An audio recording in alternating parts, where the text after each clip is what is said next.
Well, hello and welcome to the stream. Let's go ahead and see what we can get into.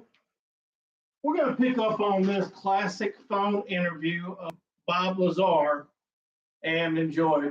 A fascinating story emerged. Claiming to have worked out at a test site designated S4, which is part of the Groom Lake test site, came forward to tell his remarkable story to local Las Vegas news anchor George Knapp. I'll bet you George Knapp was out there at the Preston Affair tonight with cameras. The man was Robert S. Lazar. Bob never claimed to have contact with, worked with, or has ever seen any aliens at S4. But he claimed to have worked on a revolutionary propulsion system, seen saucer-shaped craft in a hangar built into the side of the mountain, and had witnessed live trials of a man flying disc. His story made headlines around the world, brought hundreds of thousands of people to the desert, spawned a multi-million-dollar publishing and merchandising circus, and shook up a country to the core of its beliefs. It is worth noting that for nearly 15 years now, Bob Lazar has never tried to embellish his story, change it, and neither the U.S. military nor the government has ever denied any of it to be true. Bob Lazar, the man behind the legend of Area 51, as the center of a massive U.S. government cover-up surrounding cracked alien spacecraft, has recently signed a deal with UK-based Blue Book Films to finally bring his unique story to the screen. And this is a man who does not do interviews. He's even worse than I am. I mean, he's very shy. Probably somewhat reclusive. I get accused of being reclusive a lot, and I am. And I guess Bob is too. Bob, are you reclusive? I guess you could say that. You hardly ever do any interviews. I had one or two with you over many years, and that's been about it. I mean, you have not given that many, have you? No, I really hate doing interviews, and I understand. Well, you know. I do know, and I hate them too. And I refuse almost all of them. Every now and then I'll do one, I don't know why, but I hate them. And I especially hate television. No, I agree. However, your story is really important. It's so important, they're now going to finally do a movie about it. How do you feel about them doing a movie about you? Well, this is the third try. Initially, Columbia Pictures wanted to do a movie some years back, and they hired a writer and spent somewhere around $400,000 to pay this guy to write the story. Oh my goodness. That's a tremendous amount of money. It is. And, essentially it's just a chronological list of events that you're going to have to form into a movie. However, writers want to get creative. And, this guy turned it into a James Bond story. There were actual scenes of the guy playing Bob Lazar running on the tops of cars that were parked on Las Vegas Boulevard, and the silhouette of the erupting volcano in the background, and they had robots holding me underground trying to drown me to stop me from talking. I mean, some real ridiculous stuff. And my point is, if you're going to go make up a story about flying saucers, don't bother using my name. Just go ahead and make up a story. But if it's going to be accurate to the facts, then it has to be accurate to the facts. I understand there has to be a little glitter put in it somewhere to make the story flow or whatever makes Hollywood happy. Yeah, that's too much glitter. You've got to stick to the facts and make it at least somewhat factual. So what, you got a chance to read this and said, I'm sorry, I'm not associating with this, or what? Well, they never give you a right of refusal to the script with a movie company, and I'm sure you know that. So then you go, oh my God, what have they done to me? Exactly, but the only thing you can really do is to say, hey, I'm not going to support it, because they essentially force you to go do other interviews on TV and whatnot, and they're going to sit you down, and the first thing you're going to say, well, is this an actual account of your life? And you're going to have to say no. Yeah. And there goes the movie. So The thing is, though, that the real story itself is so compelling, or have we gone so far into the world of science fiction that, as compelling as your story is, and it's an incredible story, it's not enough for the screen without embellishment? maybe not. There's no explosions. There's no shootouts with aliens. It's just an account of events that happened at a secret installation out in Nevada. And the exact same thing happened with New Line, who bought it from Columbia. They tried it. They tried to not produce the film, but first they tried to get it written and get it into production. And they hired another writer.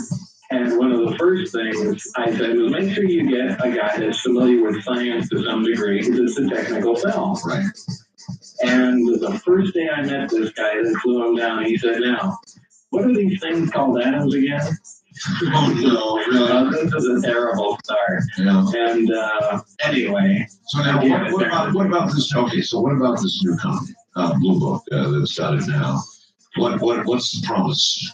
Well, supposedly, and for everything so far that I've heard, sounds like they're going to follow an actual account of the events that happened. Of your story. Which is great. That's fine. I've got no problems with that at all. And, they're really not going to embellish anything. They're not going to say anything that didn't happen. And what more could you ask for? Okay. Let's get the real story. Bob, you're a physicist, correct? Mm-hmm. Well, I was at one time. I'm not doing anything. Yeah, I know. Take me back to way before S4 and before Area 51 and all the rest of it. And just tell me something about yourself. I mean, how did you get interested in the things you're interested in that eventuated in your getting that job? How did you get to be who you are? Well, I wonder how far I should go back. I guess at one point, I had moved to New Mexico in the early 80s, and that was to take on a job with Los Alamos National Lab. What kind of work? Well, that was physics. That was with at the Los Alamos Mason Physics Facility, which now has a different name. It's been quite a while ago. But at the time, we were running experiments on their linear accelerator there, and really looking into the basic makeup of matter. That's pretty exciting. That's pretty exciting work, period. Oh, it was fantastic. It was a lot of fun working there. A very strange town to live in, but I enjoyed it quite a bit. How long were you with them, with Los Alamos? Los Alamos, I believe I was there only a couple of years before I realized that I could make a lot more money on my own just operating as a contractor and consulting for the lab as opposed to working for them. Mm-hmm, that happens a lot. Oh, it was certainly worth doing. So I left the lab and at that time started Lazar Energy Systems. And we developed, designed, and repaired radiation detection equipment. Radiation detection equipment? Mm-hmm. Specifically, alpha radiation detection, which is the type of particles given off by plutonium, and Los Alamos making bombs and that sort of thing. Has a lot of plutonium lying around, so they want to be able to detect even minute particles that may cling to clothing and so on. So in other words, this was a sort of a protective detective device. Right. For they essentially frisk you with it when you leave. It also scans the floors and cars as they leave too. Was that a pretty good business to be in? That was fantastic. It was absolutely fantastic at the time. And we were awarded a government contract about 4 years in a row, and things were great. Well, I did still go down to the lab a lot because I knew people there. And one day, there was a local Los Alamos newspaper called The Monitor. Right. And, at the time I was building all kinds of strange projects and was really into building things with jet engines in them. And built, race cars. And I even built a little Honda passenger car that had a jet engine in it. Yeah. Yeah. In a car. How does that work, Bob? How does a jet engine in a car work? I mean, there's this famous myth of the guy who plowed himself into a mountain jets. I mean, how does a jet? That was a JATO rocket. That JATO rocket, that's right. Yeah. That's a famous urban legend. It is. But in real life, how in God's name do you? In real life, this was like, I think it was, I remember the year, 1980, something or other, Honda Civic, which had the engine up front. Right. And the back I installed a jet engine.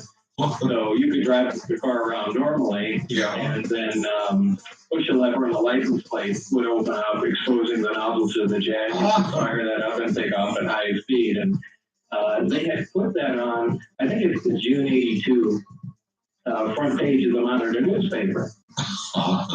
And what kind of jet engine was that? Do you recall? It's a pressure jet engine, which is kind of it's a jet engine with no moving parts at all. Right. And if you know how turbojet engines and the like work. I do. Generally, that's real confusing because you need some moving parts in there to make things go. That's right. And it's not a ramjet, and ramjets need to be moving at extremely high speed before they can produce thrust. But this is kind of a strange hybrid, and it produces thrust statically without moving. That's really cool. How much thrust, you know? That was about 2,000 pounds. 2,000 For a 1,500-pound car, that was. Yeah, oh yeah. So in other words, you're already moving at like, what, 50, 60 miles an hour when you let go? Yeah, exactly. And then what? Well, then you better hold on. Yeah, well, how fast? I mean, it takes you from 60 to what? 212 is the fastest we ever had that car going. 212 miles an hour? Yeah. You out your mind. Where were you driving these things? Yeah, well, the high-speed run was done at El Mirage Lake in California. And the car was pretty much retired after that because there was a unibody construction and the whole car started pretty much ending from all the forces. But, I mean, the only reason I brought up the whole jet car thing was that... you were the driver, right? Right. Did you have a death wish? No, that kind of stuff isn't dangerous if you know what you're doing. Well, I mean, for example, the car had shaken apart during, maximum thrust. Yeah, but it didn't. Well, right, it didn't, but it bent itself up pretty well, huh? Yeah, that was kind of expected. I know that you have a car that, I remember when we interviewed before, you had built a car that runs on hydrogen also, right? Yeah, it was a 1978 Trans Am, and in fact, I entered that in an alternate fuels contest, which was a race at that time from Woodland Hills to California to Kitt Peak, Arizona, and it drove nonstop there on one tank of fuel. Well, that's interesting because that's a long time ago. And now, all of a sudden, President Bush is saying we are going to begin moving toward a hydrogen economy. Well, we should. I mean, it's the perfect fuel. In fact, I was just talking to my girlfriend the other day saying I think I'm going to go ahead and convert our existing car over. Really? And I kind of was making my own fuel. I mean, it's essentially free. Okay, but here's the question. I talked to a lot of people about this, Bob. Right now, I think the oil companies imagine hydrogen is fine because, they'll use fossil fuels to put the hydrogen and get it in the cells. You still have to use energy to make energy, right? However, there are other ways. Now, of course, the oil companies and the gas companies want you to crack hydrogen from methane or some other hydrocarbon fuel. Absolutely. And that's ridiculous. You're defeating the whole purpose of using hydrogen. Water is H2O. Now, every school kid knows you take a glass of water, add just a drop of salt in there to get the ions moving around, and take a 12-volt battery and put the positive and negative leads in there. I see one lead let off a little bit of bubbles, and the other lead lets off twice as much bubbles. Well, the lead with twice as much bubbles is the H2, and the O2 is coming off the other one. So just running a little electricity through water gives you a flammable gas. And so, that's the way to make hydrogen. Okay, so other than the creation of the voltage to do that, Well, the way I had done it before was I had a fairly large solar array. And what that did was during the day, it took and crack the hydrogen using an electrolysis setup, Right. which is what I just described. Crack the hydrogen out of water, and during the night, it was pressurized using the available water pressure into the hydrogen tanks, which contained an iron titanium hydride. That's kind of a granular substance that absorbs hydrogen like a sponge soaks up water, as opposed to just compressing a tank with hydrogen, which is a dangerous. I was about to ask you, in this process, is there a danger? No, once it's chemically stored in the hydride, you can shoot incendiary bullets at the tank, and it just does nothing but smolder. But the gas itself could be dangerous. Yeah, but the tank only produces as much gas as the car needs at the time. Gotcha. The way the setup that I came up with is that the car radiator fluid heats an outer jacket on the tank, and when the hydride heats up, it evolves hydrogen and it gets into the carburetor. So there's never more than the volume of hydrogen that fits in the tube from the tank to the carburetor or fuel injection system. So it's a very safe system. All right, what about the car itself? The performance of the car compared to a piston engine? What was the performance like? We're talking about the hydrogen car or the jet? Oh, the jet, I can imagine that. no, the hydrogen car. The hydrogen car, it is a piston car. And, the beauty of the system is you can convert any existing piston car to run on hydrogen. Yeah, you just need to retard the timing because hydrogen burns so much faster. The flame from just flashes through the cylinders and will cause detonation or knocking. But with a couple minor modifications, any car can run on it. And you do lose a little horsepower because there's a difference between spraying the flammable gas in there as opposed to having a liquid hydrocarbon with a lot of carbon energy in there. Well, when you say a little, how much real difference in performance? Well, I lost a significant amount in the Trans Am, and probably I believe the car was 220 horsepower, and I think I was down to about 150 running on hydrogen. Oh, but still usable then. Oh, yeah, you weren't following electric cars by any means. Well, that's pretty good. That's damn good, actually. So why not do that now to all cars? I am. I mean, I'm going to convert my car over, but You already your wife is okay with this, right? Right. Bob, hold on a sec. We're at the bottom of the hour. I'm Art Bell, and you're listening to Coast AM. My guest is Bob Lazar.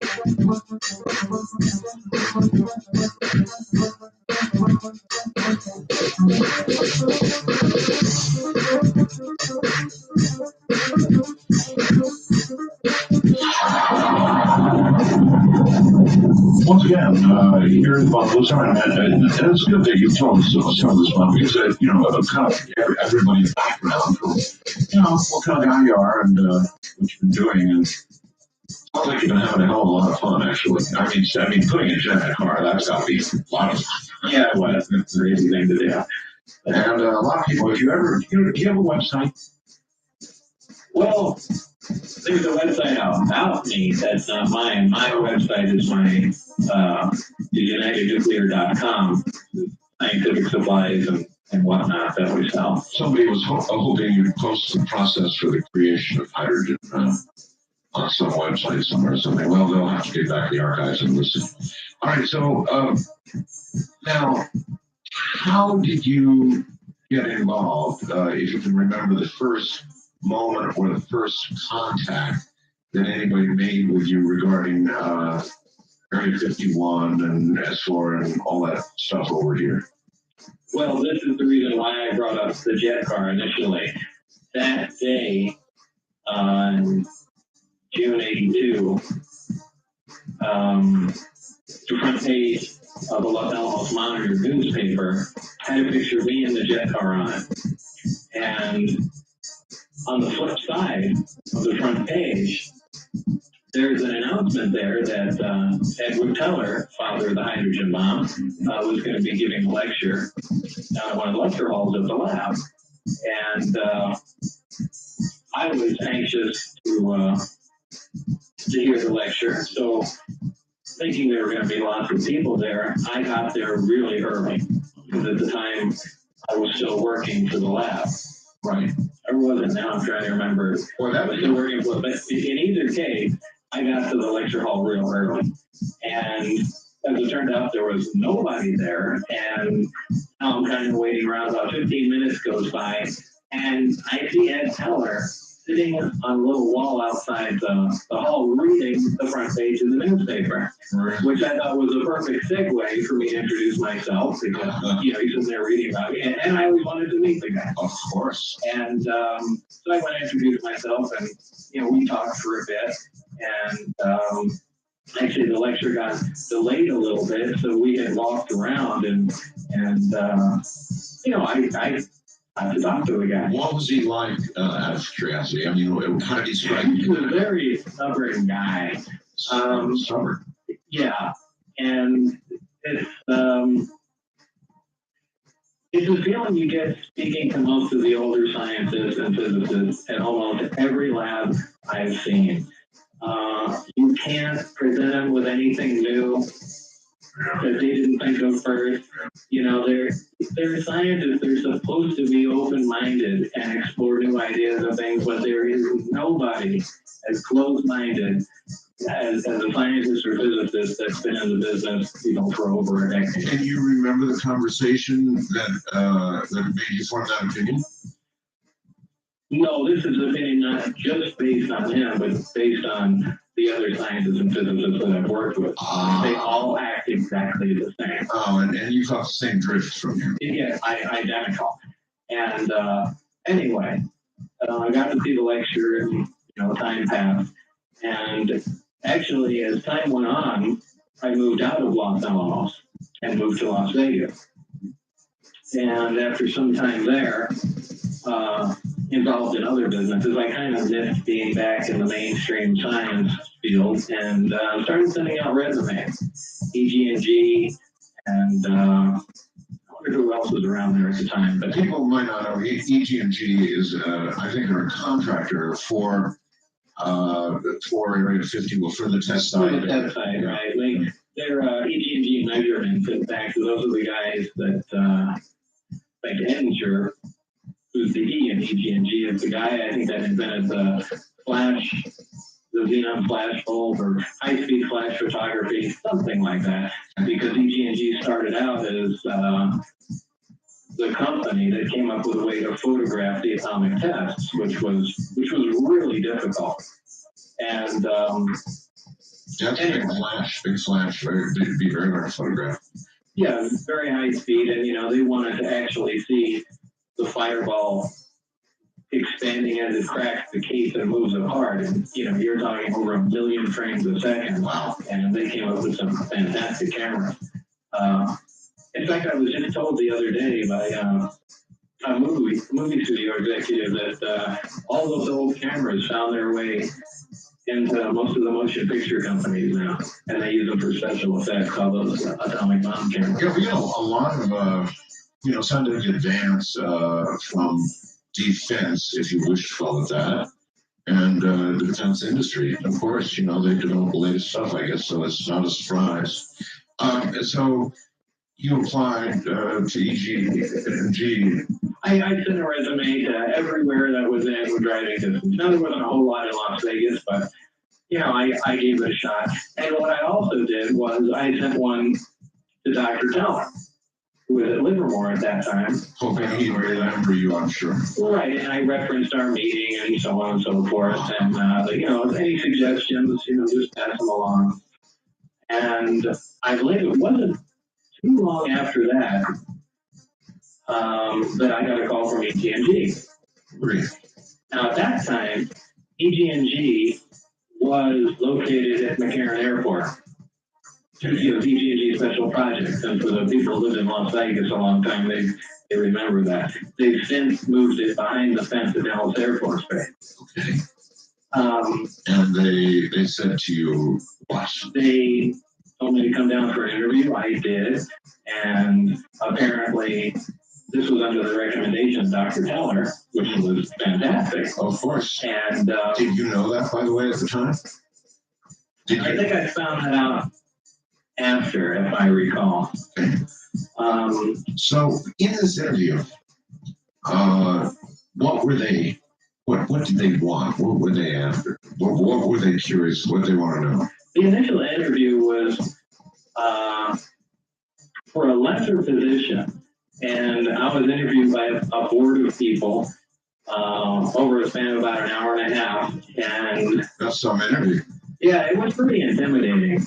It was an uncomfortable interview. Do you recall any of the key questions I asked you? I was like an hour and a half. My God. Not for that, because I did go back for another one. Oh. I mean, they did ask me. One of the strange things I found about it was that they weren't asking me that many technical questions. They were asking me questions about my demeanor, about what I do under stress. If I get all angry, do I start throwing screwdrivers and things around? And which was kind of weird. You expect them to, certainly have, well, they did have some technical questions and test my abilities, but well, that is not that irrational a question. I've thrown screwdrivers. Well, generally I don't. I just give up and walk away for a while. Yeah, I know. But I assume what they were doing was just they knew of my work in Los Alamos and the other things I was doing, and they just assumed that it fit the bill. Sure, but they wanted to know about your demeanor for some reason. Right, and as it turned out, this all had to do with security, as I found out later. But I went home. I wasn't that thrilled about the interview, and it was several days later I got a call back, and they said, as it turned out, we felt you were overqualified for the job we were offering, and we were pretty sure you would become bored with it after a while. However, there is something else that we have. I'm trying to remember verbatim what they said. I believe it's at a remote site on the test site, so you will have to fly out there. And everybody should know that those flights leave every single day from Las Vegas and go up to the test site, right? Yeah, at the time they were called the Key Flight. Key something airlines had the contracts. They still fly every day. Do they? Yeah. Oh, sure. I didn't even remember. I didn't know if the test site was still operational now. Oh, yeah. It is. We have here in Toronto. It's kind of interesting. The test site that doesn't exist. We have every morning and they may have stopped it now, but up at the VFW lodge, up the street from me here, they have a parking lot at the VFW lodge, and they have buses about like 4 or something in the morning, a little before 5 in the morning, and on the side of the bus it says Area 51. No kidding. Yeah, no kidding. Yeah, no kidding. And they pile in and they bus from here in Toronto, but there in Las Vegas they fly, and they still fly. So yeah, you're right about that. Well, they had me come down for an interview that was a little more in depth that time, and I did very well. And they would say they told me that it was going to be fairly heavy security, and it was going to be working on an advanced propulsion system.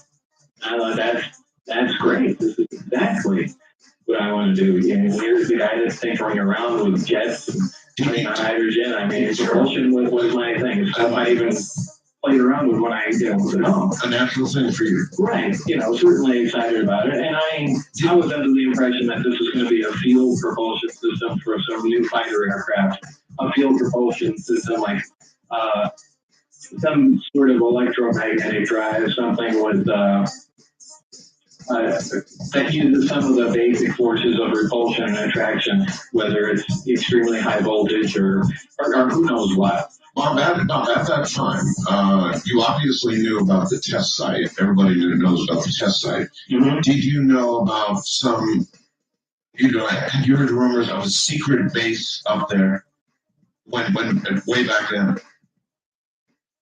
I'm trying to remember. I probably did. And in fact, thinking back, I almost remember there were some silly stories about aliens working out there and whatnot. And I was a hardcore non-UFO believer. I mean, I thought all that stuff was absolutely ridiculous, and the people that believed it were even more ridiculous. So I didn't pay much attention to any of that stuff. But I think I did hear, on KLS TV or something, or one of George Knapp's interviews with John Lear or something like that. Okay. That there were aliens working up there, or eating people, or whatever the story was about. Okay, yeah, those were back in the days. In fact, I was doing shows on it with John Lear back then.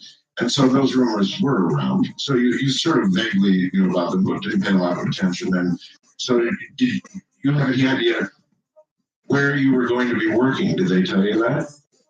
No, they just said a remote site, a remote area on the test site.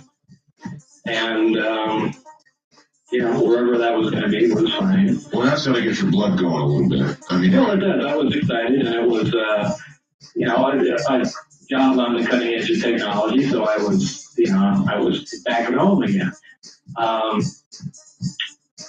They had a strange way of calling me to work. It was initially, apparently I was supposed to be replacing somebody, and there was kind of a rush to get me up to speed. Now, because I worked at Los Alamos, I had Q clearance, which is civilian top secret. So, they knew I wasn't a foreign agent or anything like that. Right. However, this required a higher clearance to work at the site. Higher than Q. Right. And what happened next? Well, they probably investigated is what happened. Yeah, they started doing that, and there were visits to the house. Even when I had a house full of people over, guests having a little get-together, there would just be guys knocking at the door and would just show themselves in and start looking through the house. And, lots of people witnessed this stuff going on, and it began to really interfere with my life. Shortly after the investigation started, they allowed me out to the site. Now, they didn't start handing over everything or showing me everything. How did you get to the site? I drove, well, first they called. The job was not something like a 9 to 5 or every day at 7 o'clock to be there. You were almost on call initially. And somebody would call from EG&G, and the phone call would go exactly like this. You pick up the phone and they say, "Hello, Mr. Lazar. It is now 4:43 p.m.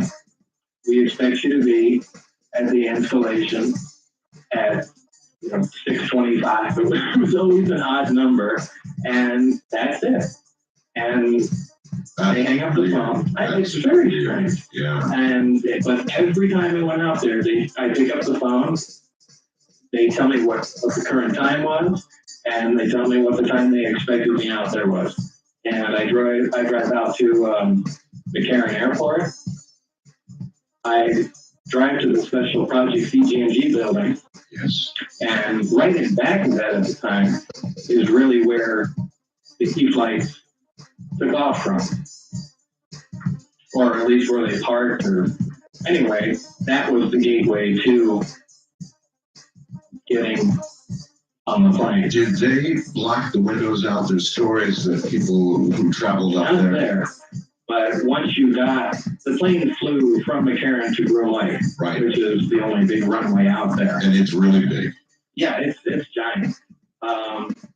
Once you get there, you get in a bus and drive about 15 miles south. That was the bus with the blacked out windows. Blacked out Those windows. stories are definitely true. In fact, I've got a picture of one of the buses. How many people typically would be in that bus ride with you going south? I never saw more than 3 people, myself included. Wow. Wow. Okay. So your initial employment, was that just at the test site, or did they begin taking you south to S4 immediately? They began taking me to S4 immediately. In fact, we weren't really allowed to wander around or anything at Groom. We just sat there, waited either at the cafeteria or right where we were for the bus if it wasn't there, and it drove us down south to S4, which is a short drive on a dirt road. Huh. Of course, they don't admit any of that even exists out there, but there are now zillions of photographs photographs courtesy of the Russians and other satellites and even planes that have been nearby, and there's a lot of photographs of Area 51, so we all know it's out there, and we all know the runways there, despite what they say. A lot of people even disputed the road that I talked about. Right. Said, no, it's impossible for it to be there. And John Andrews, the guy that worked for the Tester Model Corporation that was so into all of this, he's the one that came up, that tried to buy the satellite photograph from the U.S. government, and they wouldn't sell it to him because they said it's classified. And he's the one that bought it from the Russians for $1,500. Is he really the one? Yeah, that's where that photograph came from. And with that photograph, we blew it up, and there's the road exactly where I said, going right to the side of the mountain where the hangars are. So that really did help out. So it's kind of strange that Americans have to go, to a foreign country to get stuff that they're hiding from America. Yeah, especially the Russians. Yeah, that's absurd. But do you remember clearly, and I bet you do, the first day that you took that bus to S4?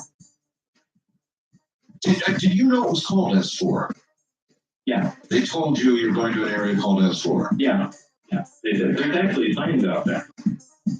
There are signs? Yeah, there are actual signs out there. The average person never gets to see them. No. All right, good place to hang everybody up. Hold on, Bob. This is top of the hour. Bob Lazar is my guest. This is a man who worked where the real saucers are, or were. I guess I could be trumpedly used, but when he was there, he got to actually work on alien aircraft, back engineering alien aircraft. This is Ghost.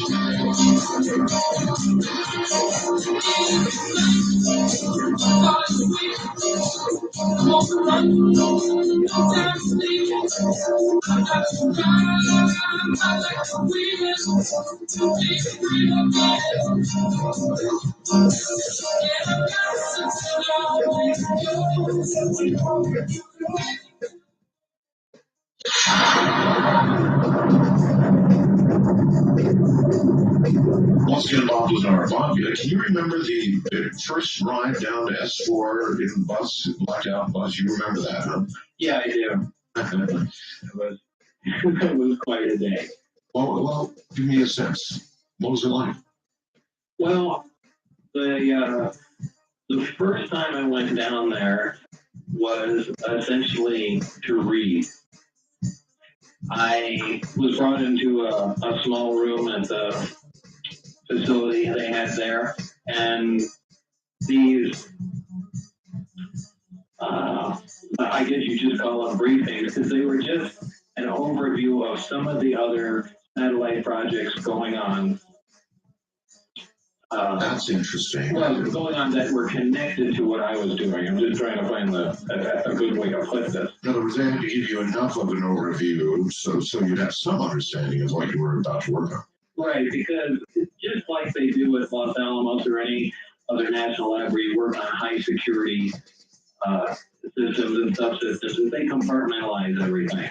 And what they do is they have people working on different aspects of one project, so nobody really knows how the whole thing connects together. Well, some people do, but for the most part, most of the people working on it only work on, a specific module, a specific subsystem, and, somebody else worries about what it connects to. And that way your knowledge about what's going on is limited just to the things you worked on. Makes sense. It was the same here. And because this was a back engineering project, we weren't teaming together to try and build something. We were essentially teaming together to try and find out how something was built. You had to have a little knowledge of what was on the other side of the wall, what the next guy was doing. So they gave you a little briefing about some of the other aspects of what was going on, but not too much in detail, but just enough so you go, well, okay, I know where this plugs into. Did they tell you that you were to be working on propulsion systems that were not ours? No, not until later. Even though it became pretty obvious that's what was going on initially. I began reading what the people had done before me, And immediately they're talking science fiction about power sources that put out tremendous amounts of energy and propulsion systems with technology that doesn't even exist. And you begin to wonder if these guys are testing you in some way, Of course. and this is just a joke, or what? So it was like reading science fiction. Initially, it was, and it wasn't until the next time that I came down that I discovered it wasn't. The following time I came down, which was only my second time to work, one of the hangar doors was open. Now I believe it was open intentionally. Sure. And instead of going around the side of the building, the main entrance, we stopped out in front and cut in through the hangar. And it was obvious it was in the hangar. The second I stepped out of the bus, there was a large disc-shaped craft sitting on its belly on the ground. Okay, not on what would be some sort of touchdown or landing gear. No landing gear, no man-made support. It was sitting on the concrete, on its belly, on the ground. And it was a disc, a typical flying saucer type disc. Yeah. How big do you think it was? Well, John Andrews and I spent some time working on that, and he brought some people down from the model division so we could scale things up by trying to get my distance from it and looking at objects that I knew approximately what the size was, so they could crunch all the numbers through and figure out within a fairly good estimate how big the craft was. That came out to about 52 feet in diameter. That's pretty big, 52 feet, huh? Yeah, it was big. It was big. And when you saw that, there must have been this moment where the jaw drops and you go, oh my gosh, you know, I'm just... Well, not at that time. You would kind of think of it. But when I left the bus and I saw that, to me it had the opposite effect. It said, see, I'm right. There are no flying saucers. This is just an advanced U.S.-made aircraft, and they've been testing it. And people think it's aliens from outer space. It made complete sense. And in fact, when I walked by the craft, there was a little backwards American flag right next to the opening of the craft. I thought, well, that absolutely does it. There's no ifs, ands, or buts. Oh. So I was, by the time I walked in, it made complete sense. This was the big new secret fighter that was going to replace the F-15 and who knows what else. And I was going to work on the propulsion system. So, Yeah, actually, it would make more sense that you would think that, especially with a little American flag. That was a nice touch. Yeah, absolutely. Well, later did I learn to find out that was more or less a sticker that says this belongs to us now, as opposed to we made this. Did you get introduced to who was to be your boss? Is boss the right word? Yeah, kind of. It was tough to really figure out who your boss was there. They worked on the buddy system. And, you know, what moves science forward is free discussion. It's people sitting around working on a common problem and discussing. Sure. You know, it's just brainstorming. Yes. Especially for something outrageous like this. Uh-huh. But that was not permitted. What they did is they had a buddy system. You had one person who you worked with who you could talk to. There was no communication with anybody else, not even if you sat down for lunch. Now, how interesting is that, Bob? Because you were talking about the atomic bomb earlier, Teller, and they had the same arguments in the development of the atomic bomb that they were they were not allowed to sit around and throw ideas back and forth, and then it was holding the whole damn project up. It's exactly what was happening here, and all that has told me is that since the 40s, the military has not changed the way they do anything, and it's probably the reason why this project moved ahead so slowly. They were more concerned about security than moving anything forward.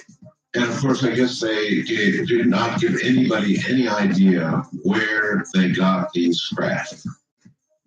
Or did they? Well, in one of the briefings, they said information gained from the craft. They really didn't say how, but that the craft came from the Zeta Reticuli star system. which is apparently a binary star system that you can only see from the southern hemisphere. That is exactly correct. And the one thought to perhaps hold the possibility of harboring life, and you're right, it can only be seen from way down south. I believe it cannot even be seen from Puerto Rico, where SIBO is. Now, that's really interesting. So they actually did say, from the information gleaned in the investigation of this craft, they thought it was Zeta Reticuli. That's how it was worded. Okay, so to work you go on what? Well, the first person I was introduced to was a guy by the name of Barry Castillo or Castillo. I don't know how you pronounce that name. But I was introduced to him. This was the guy I was going to be working with. And we had a moderate-sized lab, and specifically we were working on the power source and the propulsion system of the craft. So he was your buddy? He was my buddy that I was going to work with. In the lab, the first day in the lab meeting him, he was a very down-to-earth guy, and what was there was a reactor moved from one of the craft and one of the propulsion mechanisms that were on the bench. So they had already removed something. Now, at that time, I had only seen one craft. The one you described, yeah. Right. Okay. And as it turned out, there were 9 there. 9, right, and we'll get to that. But this portion of the propulsion system, or the main portion of the propulsion system, do you remember what your initial impression? Listen, by the way, I don't know if I'm going to press you to talk about things that you are unable to. How much are you unable to talk about, or unwilling to talk about, or will get in trouble for talking about? Is there anything that you hold back, that you have to hold back? Well, the only things that there are a couple things that I haven't said, and for a reason.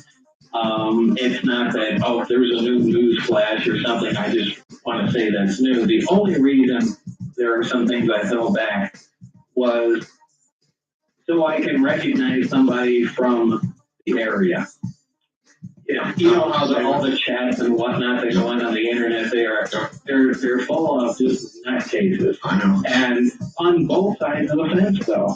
I mean, you have people that will swear up and down, I never lived in Los Angeles, I never worked there, or who knows what. But on the other side of the fence, you also have people that, just because they want to support me, say that, I was a security guard or something there, and I thought about going to work every day. Well, both of those people don't help. Because neither of them are true. And as much as I appreciate the help from people that say stuff like that, it really doesn't help. Because all it does is confuse matters. And, and this field of UFO research, or whatever they call it these days, is so inundated with garbage and just ridiculous stories. You do not need to add even 1% more, because it's impossible for anybody to take anything seriously.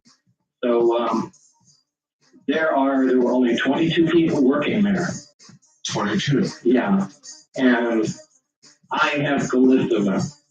You have a list of the names? Of every person that worked there. Every person that had clearance for that. And that's the only thing I've kept to myself. There were a couple other little things here and there. And they talked me into releasing them in the movie. And that's fine. But the number one thing are the names. I mean, there's so many times you hear people say, well, I've got a friend that works there. Really, what was his name? And it's never, I've never seen a name come through. Well, when you and your buddy when you first saw this propulsion stuff, how did it hit you as a physicist? When you looked at it, you said to yourself, I'm looking at what? Well, the first thing I saw that was absolutely mind-boggling, and I will never forget it, was the reactor operating. Now, this is something very small, probably on a base 12 or 15 inches square, with about a basketball size sphere on top. Well, semi-sphere is, Right. the basketball thing on the plate. Right. This was the reactor for the craft. This produced a tremendous amount of energy, and also it was the source of the gravitational propulsion system, where it got its basic gravity wave from that they amplify. Now these are, we know what the effects of gravity are, but we cannot produce gravity or any gravity. I've spoken to a lot of people, and I ask people, you see in NASA training films, astronauts floating around. And, that's all done in that large plane that they put into a crash dive, and people go weightless sometimes. Vomit comet. Yeah, the vomit comet, exactly. The majority of people I've spoken to, even people that seem fairly knowledgeable to me, think that NASA has an anti-gravity device in this room where they just turn it on and people float around. Now, if we had something like that, there wouldn't be airplanes anymore. Cars would fly. I mean, the world would be changed. We don't have a machine that can make gravity, because if you do, you can also control time. So if we had something like that, the world would be so different. We probably wouldn't even be on the radio here. This device that you just talked about, that you just described, how did you and your buddy endeavor to measure its energy output, and in what form? How did you take a look at it? Well, like I was describing, the first time I saw it operating, all he had to do was put the lid, the semi-sphere, on top of this device, and it became operational. And he said, just put your hand on the top of it. And when I did, I could not touch it. It was the exact sensation of taking two light pole magnets and trying to push them together. Wow. But it was just my hand approaching a metal sphere. Now, that in itself is shocking, because there's nothing that can do that. In other words, you felt a repelling force, as in like a wall? I mean, you just could push on it? I could push, starting from probably about a foot away. I could begin to feel something, and as I got closer, it got more intense, and probably at 2 to 3 inches, it was impossible to make contact with it. And you could push on the top, your hands would slide to the bottom. It was a very intense field, and we had a golf ball there, and we even something moving at high speed could not penetrate the field. This was the basic gravity wave that the system produced. Did you determine it to be a 360-degree field? No, it wasn't. It wasn't. It wasn't. And again, I found something else. It's a completely directional gravity field only on the skin of the hemisphere. Oh, and it didn't appear on the base at all. And so this alone was just absolutely mind-boggling, because here's a machine doing the impossible. The next thing that I was shown, and it couldn't be a magic trick, it's my hand approaching a metal sphere. There's no room for any question there. And what did you and your buddy discuss at that point? I mean, you obviously asked questions, or he offered information, or he just said... Well, this was the initial introduction to what was going on, and you could see in his eyes, he took pride in showing off what they had, because the next thing he showed me was connecting it to the amplifier, and he said, you want to see something really neat?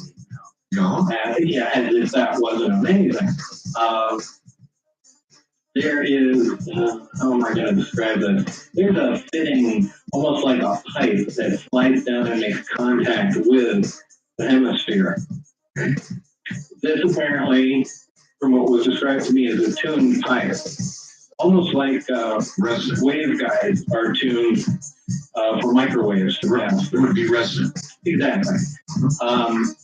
So once this pipe is placed upon the hemisphere, the field completely disappears. So that's giving you evidence that it's now traveling through the waveguide. The waveguide goes to another extremely large tube, probably about 2 feet diameter, 4 feet long, and has plates. I guess is the best way I can describe it on the outside. This Well, this is actually the emitter, the gravity emitter. There's something in between the two, which is the actual amplifier. Hold it right there, Bob. We're at the bottom of the hour. We'll pick it up right there. So that was the driver stage, the gravity energy driver stage for what was to come. I'm Ardell. This is Coast.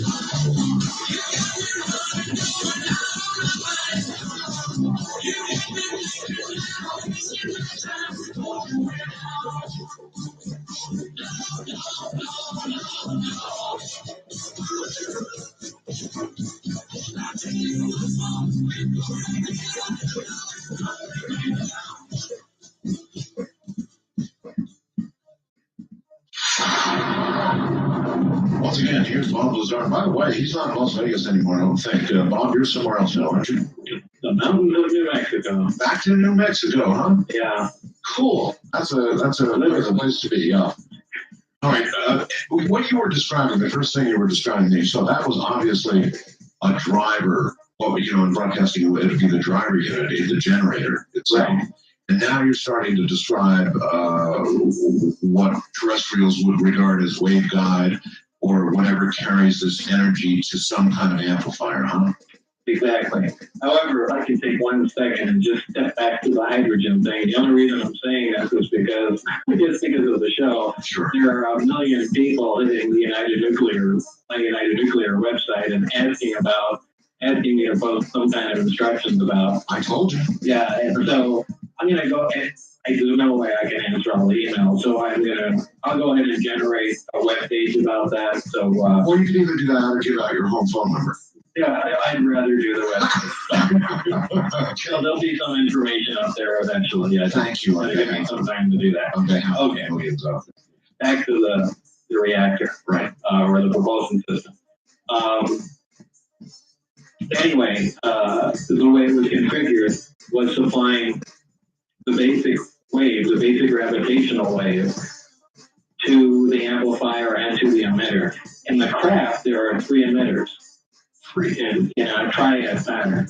And what I found interesting is, after being involved with the project, that kind of made me start looking into UFO stories to see what's true and what's not.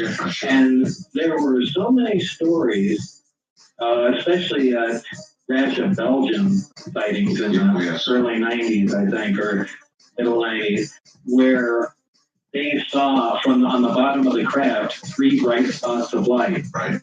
And that is exactly how this operated. Another interesting thing was, I know I'm jumping ahead of myself here, but the other craft that were there all had the same power and propulsion system. And all 3 emitters?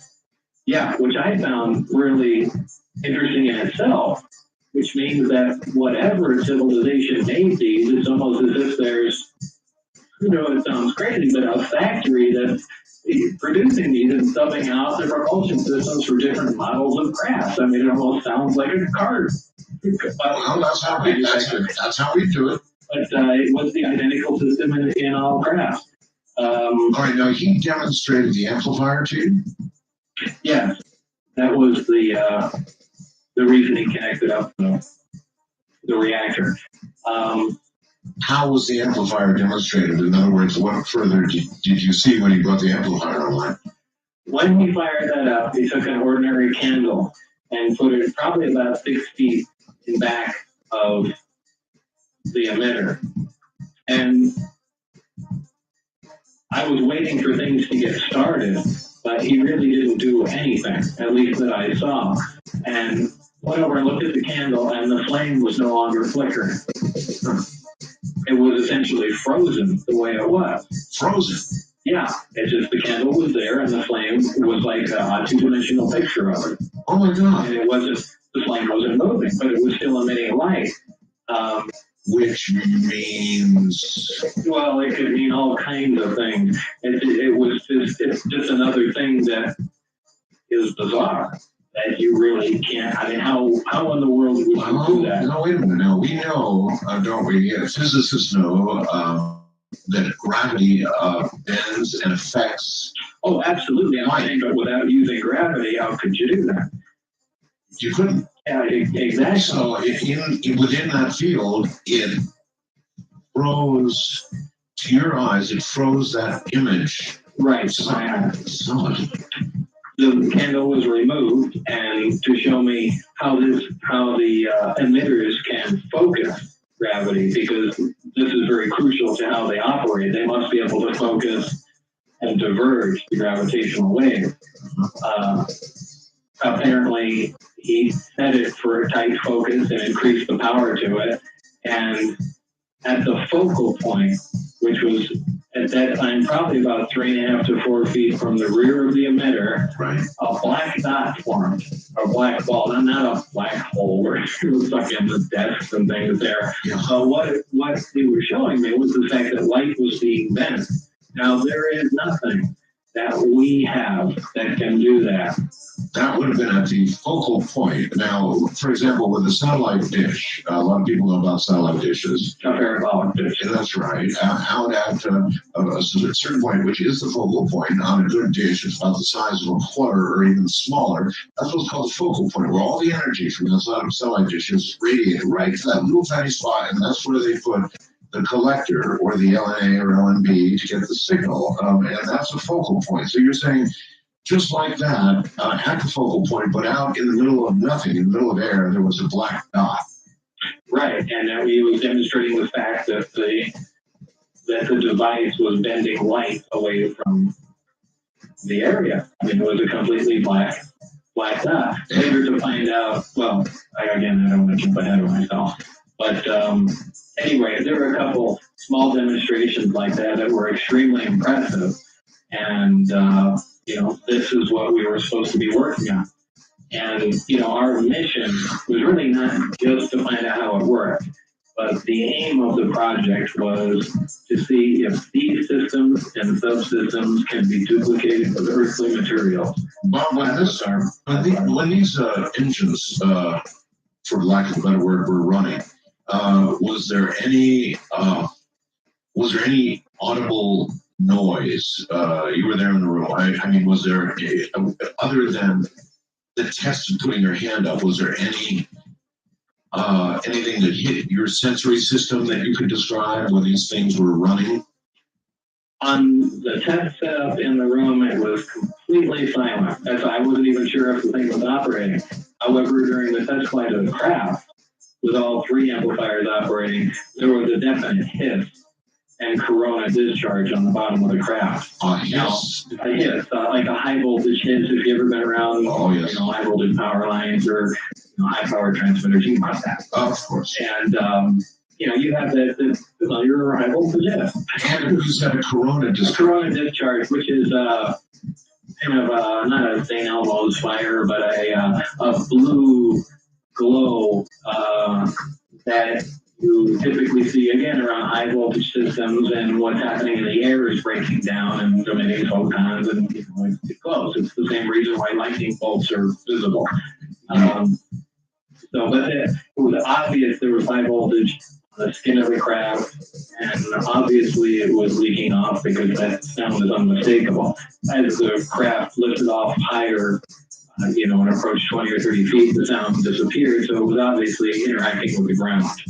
So just in free flight, there'd be no sound at all. Now, do you know, you said there were 3 emitters on each craft. Do you know offhand how these emitters in flight were manipulated to, for example, leave the ground and then begin propulsion that would take you horizontal or vertical or wherever you wanted to go? Do you know how that energy was manipulated? Yeah. The craft operated 2 modes. It's Omicron and Delta. Omicron is using a single amplifier to move the craft, and Delta uses all 3 amplifiers. Whenever a craft is near another gravitational source, such as the planet Earth or whatever, it's only using 1 amplifier to lift itself off the ground. The amplifiers are these, like I said, keep using the word amplifier. The emitters are these 4 foot long, 2 foot diameter pieces of pipe, essentially, held by a 2 or 2.5 foot, 3 inch diameter flexible pipe, and these hang in the bottom of the craft. One of them points down, and it produces a gravitational wave that will lift the craft off the ground. The other two are swung almost horizontally. So in the bottom of the craft, they're really pointing out in front of it. Gotcha. Now, most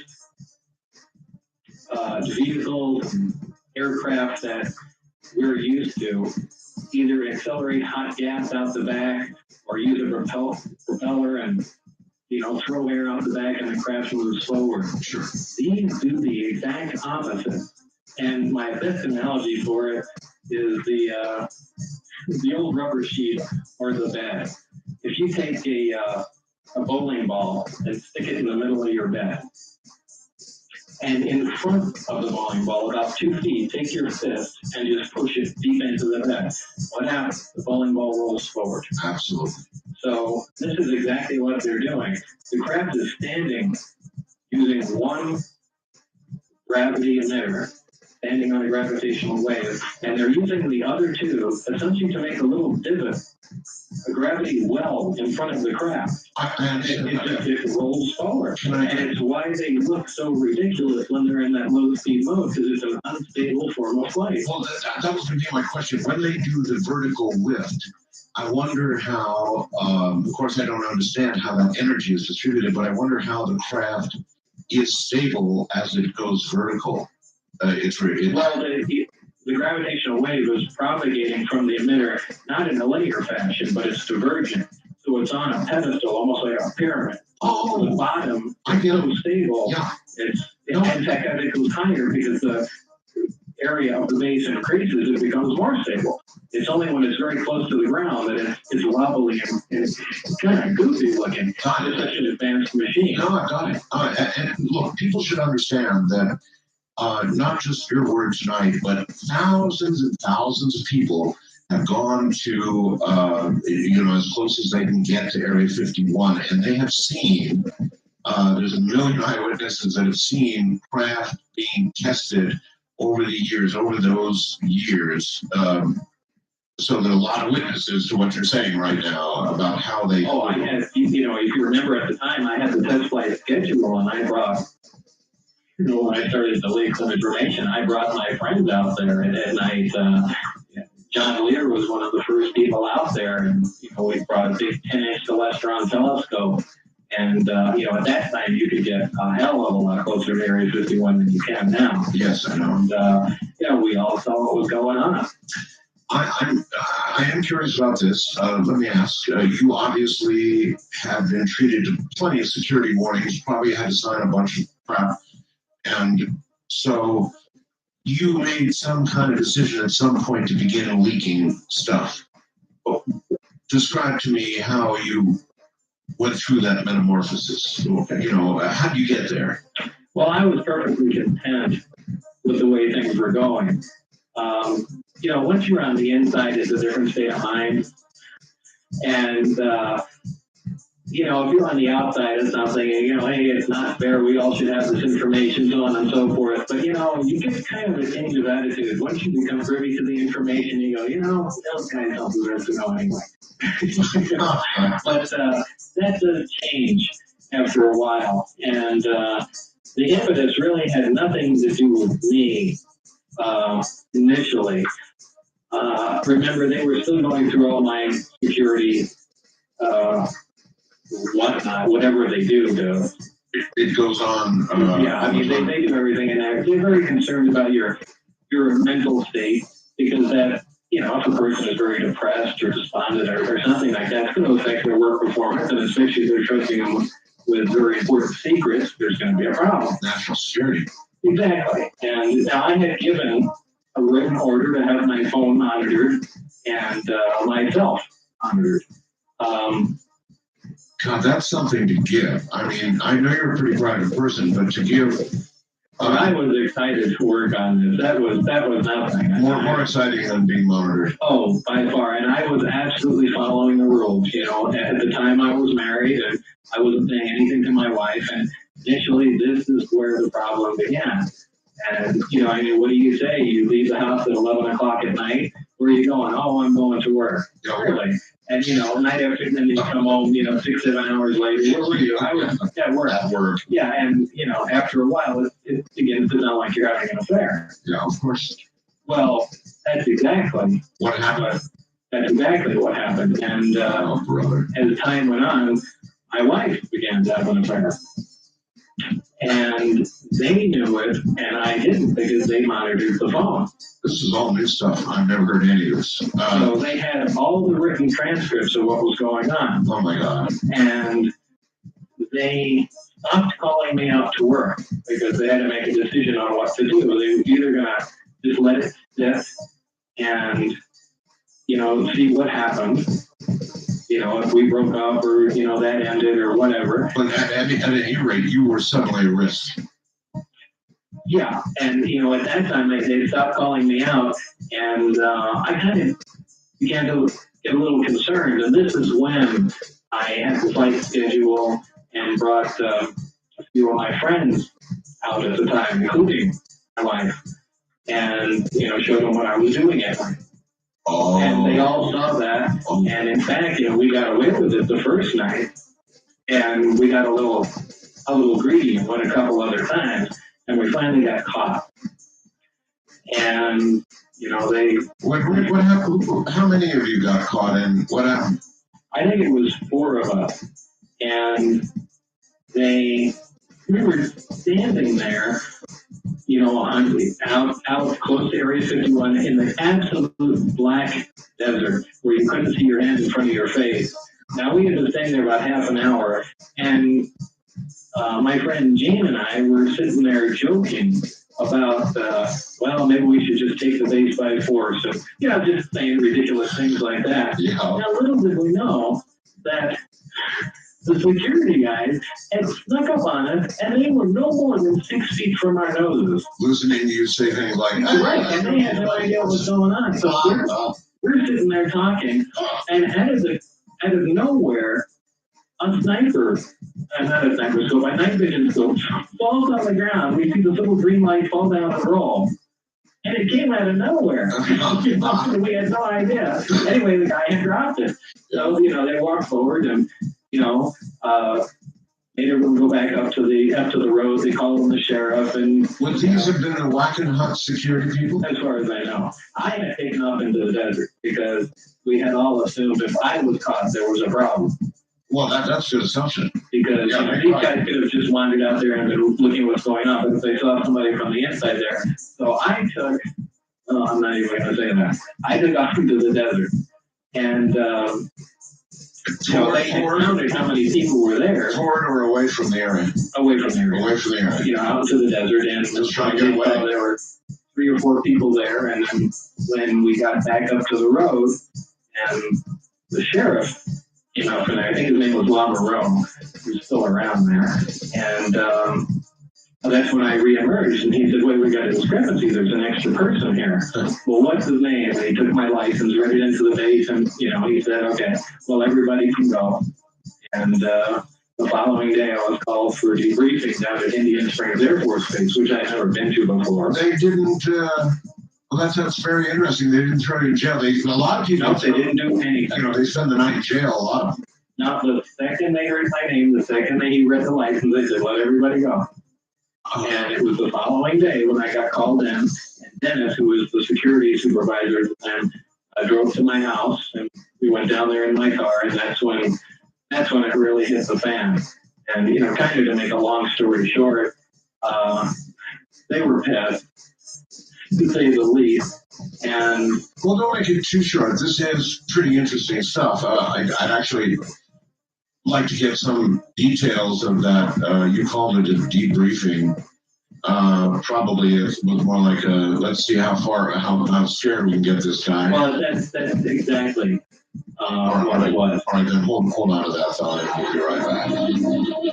My guest is Bob Lazar. They're making a movie about all of this, by the way, which you're definitely going to want to see. We'll tell you more about that. It's Blue Book Films, and bring the whole thing to the silver screen. From the high deserts not far from the area is being talked about right now. I'm Martel, and this is Coast to Coast AF.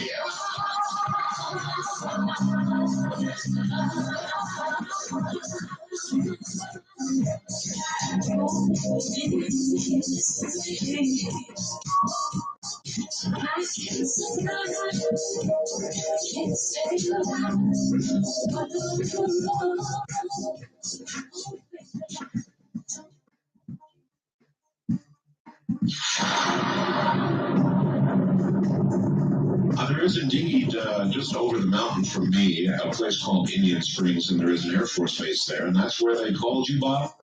Right. Summoned you, said you, would you get one of the calls? You know, it's now noon, you will be, you'll be up here at some certain time, or what?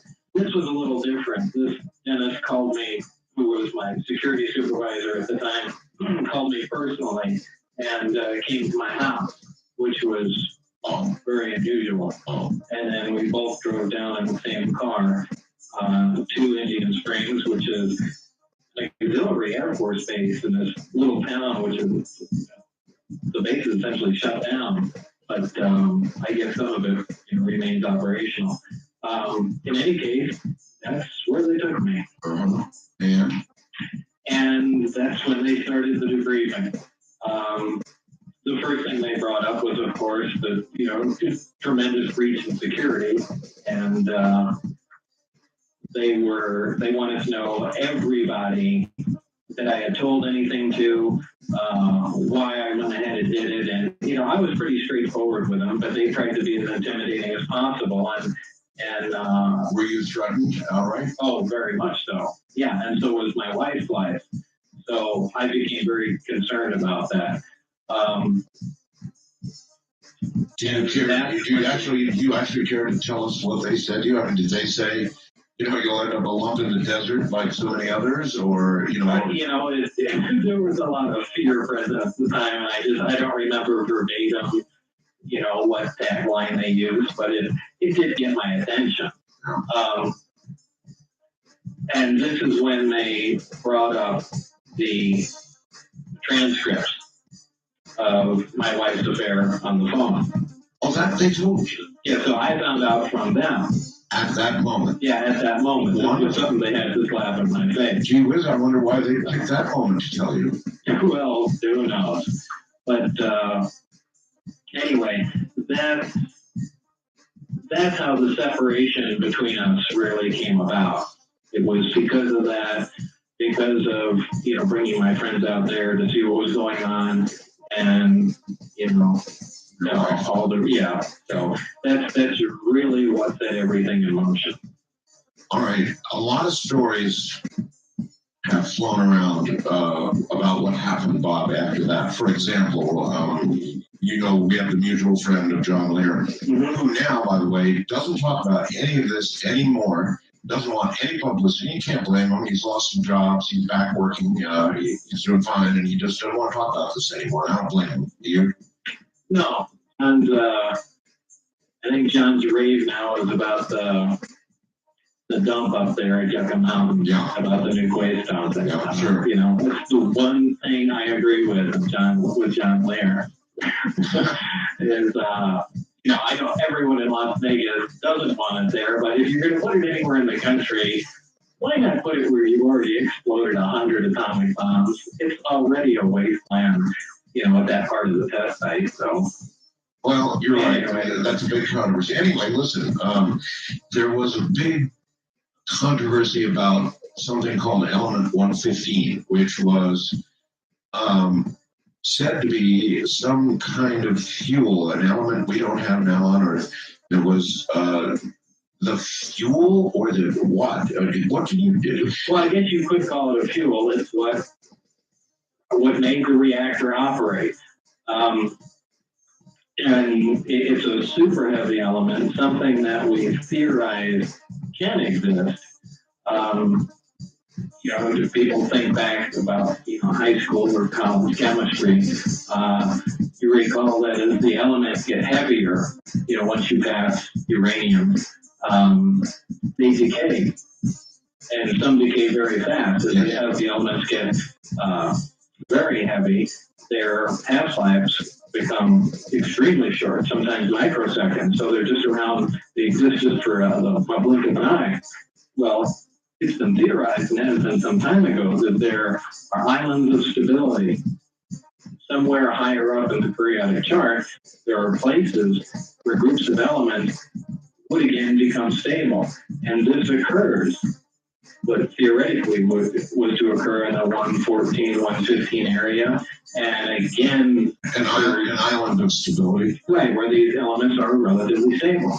And again, there is supposed to be another island of stability somewhere up in the 200s. But these are unattainable things, and no one says that nature has ever produced them. At the moment, but when you talked about element 115 years ago, so many years ago, since then, interestingly, we've progressed to the impossible. In other words, since you actually talked about it, they've been discovering elements moving up, right on up the chart. Oh, they're getting close. Yeah, they're getting very close. And the half-lives are getting longer. Yeah, I know people back then hoo-hawed at this, but now they're not hoo-hawing so hard anymore because we're getting pretty close. Right.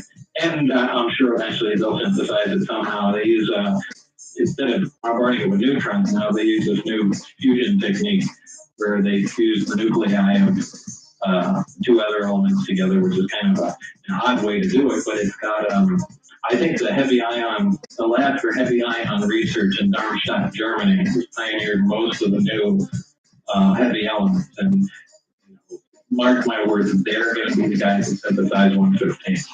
Bob, there was talk that you spirited some element 115 out of S4. Is that true? Where did you hear that? Oh, I got those too. Do you want to say no? You don't want to comment on that? No, I don't want to comment about that. But if, that would be a good sledgehammer. All right. Well, we'll just we'll leave that one alone, I guess. Do you think that since the time that and you know what we didn't cover, we missed it. You described the one craft, but at one point while you were there, you saw a total of what? What did you say? 9 craft? 9 craft. 9 craft. And if I recall, that was the day Barry and I were working in the lab, and Dennis came in and he said, "Come on out, there's a test flight." So there was a flight scheduled, and they were allowing me to see it. And we went from the lab out into the first hangar, which is the only one I ever saw open. And as I went out there, the craft was already outside the hangar and sitting on the ground. I don't know if they rolled it out or flew out or whatever. But as I was walking through the empty hangar, I looked to the right, and there were big bay doors in between the hangars, and they were all open.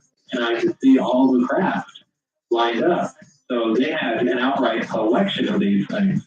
Anyway, the craft was outside, and there was a guy sitting near the door with what I surmised was an ordinary VHF radio. And this is something that to this day really bothers me, because it should be, if this is a gravity-propelled craft, which is bending and distorting all forms of electromagnetic radiation around it and whatnot, it should be impossible to communicate with the thing. the radio should be a radio. It should have been trash. Right, but maybe it wasn't. Maybe it just looked that way to me. It was something more advanced. But anyway, he was apparently in communication with somebody in the craft. So I know it wasn't being flown remotely. And anyway, that was the first time I got to see, and the only time, all the crafts inside the hangar. Did you ever get to see the inside of any of the craft? Yeah, just the one I coined the term the sport model, because it, in comparison to the other crafts, it was really sleek and thin and like a sporty version. Can you describe the inside? I mean, did it seem as though it was designed for, say, a human or something close to a human? Well, it's hard to say. It was designed for something small, because certainly a 5.5 or 6 foot person is hunched over in all but the very center of the craft. It's an uncomfortable setup. It's extremely barren. There are 3 seats in there. 3. Yeah.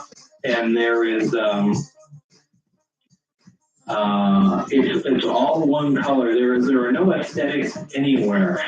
And as far as the placement of everything, there are no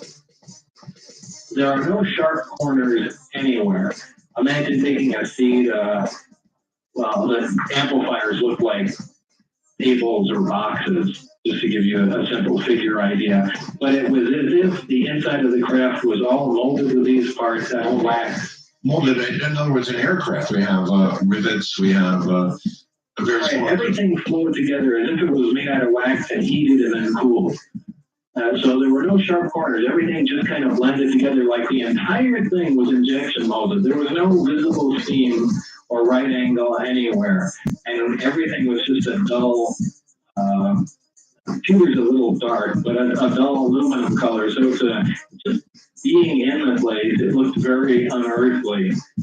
So I could use that term. Yeah, sure. It was very unusual because in any place you've ever been and anything you've ever looked at, there are varying colors, shapes, and sharp corners.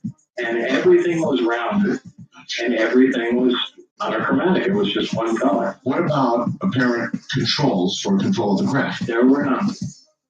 There were none. There were none. That's really interesting. There are no buttons, lights, or navigator position or anything of that sort of the 2 places I was allowed to look at in the craft. Now, obviously, whoever piloted the craft was on the central level. The level immediately below it, there's a small access hatch with a collapsible honeycomb access way. And I stuck the upper part of my body in there, kind of upside down. And I was told to do that so I could see the placement of the gravity emitters and how they're hung and how they move. Oh, yes. And so that was the bottom level. Underneath that was just the skin of the craft. Now above that, I was not allowed to venture. There was a small area above it, and on this particular craft, a hump on the top, or the dome on the saucer, whatever you want to call it. Right. It's not round, it's kind of flat on the top. There were these black portals. I believe there were 4, if I remember correctly. And there weren't windows. They were, from what I surmised, that they were some sort of planar sensor. So the craft could get its orientation in space or wherever it was, where it could, these would detect positions of stars or something like that. So it can get a fix on its orientation and where it is, where it's going, and that sort of thing. Now, that's my guess. So, I have no idea. But you surmise that there probably was an area of some control that you didn't get to see. Well, either that or there is a different type of control. Yeah, that has no obvious, buttons or knobs or anything. Well, I know now, even in our fighter jets, they're beginning to get to the point where they put on helmets and they can actually think commands. I mean, we're doing that here on Earth. Yeah, it's not out of the realm of possibility that the craft would operate that way. How we interface to it, I would love to know. Because if in fact it did work that way, using an alien creature's mind, who in the world came up with the interface? And what would you have to go by? So there's so much information I would have loved to have known to complete the picture for me. Well, you would surmise from what you did see that these craft were probably made for creatures that would be, on average, much smaller than humans. They would have to be. They would have to be almost close to half our size to comfortably fit in there. Now, you never, ever saw any alien beings.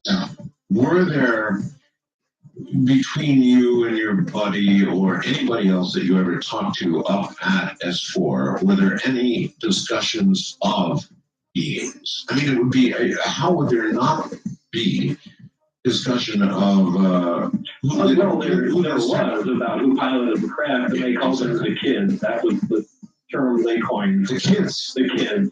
And that's probably because of their size or who knows what. But that's it. Oh, that's pretty interesting, though. They call them the kids. And it actually, and everything looked like it was set up for a child. So maybe that's where it came from. Mom, how far since you have left, which is a lot of years now, do you think, well, for example, when you were there, how much progress had actually been made in either duplicating or beginning to get a handle on how these generators operated and beginnings of duplication or trying to duplicate what they were doing? Well, I don't think they got very far. I use this analogy. Probably the last time I was on your show, and if you took an ordinary modern-day motorcycle and just transported it back in time to the 1800s, to the wagon train days, and just left it out front. In the morning, everybody woke up and discovered it there with the keys in it. They can poke around and prod with it and play with it, and eventually they're going to figure out how to start it just out of sheer luck. And it's going to start and it's going to run and they'll be proficient at driving it as long as they keep playing with it. When it runs out of gas. After crashing quite a few times. Well, yeah, but they'll pick it up and they're pretty tough and, go on. And when it runs out of gas, it'll never work again. It'll sit there. Yeah. And however, when it comes to duplicating it, if they wanted to make one, they couldn't even make the plastic fender on the thing because that material is just amazing to them. Right? And they, that's a polypropylene or something like that. They just look at it and go, wow, it's solid, but it bends and it melts. And, they couldn't even make a fender or a turn signal on the thing. Much less the engine or the... Oh, forget about the working part. But this is exactly where we're at. We got a really cool toy, and we've played around with it enough to where we know how it works, and we can make it move around. But when the fuel runs out, or something else happens to the craft, that's it. Then you've just got an inert piece of stuff that you never figured out. Right. I don't think they're ever going to duplicate, in our lifetimes anyway, what's there. They may use it and may get some other information off of it. Now, again, I'm going on thoughts that are 12 years old, so they could have made some tremendous strides since I was gone. And I was certainly not privy to all the information, but that's the impression that I was left with. All right, hold tight, Bob. We're at the bottom of the hour here, actually. This one's for you. I'm Art Bell, and this, of course, is Coast to Coast AM Raging throughout the night time with Bob Lazar tonight. You're hearing what you've never heard before.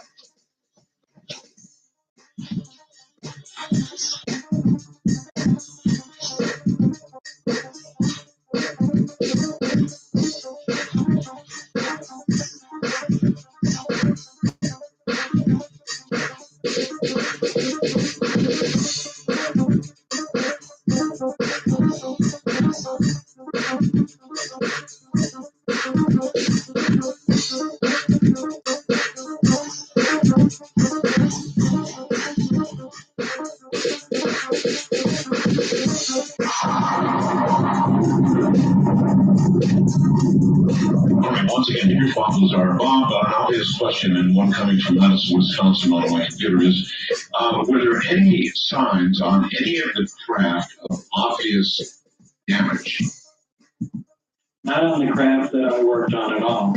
And, everybody's wanted to know, well, how did we get them?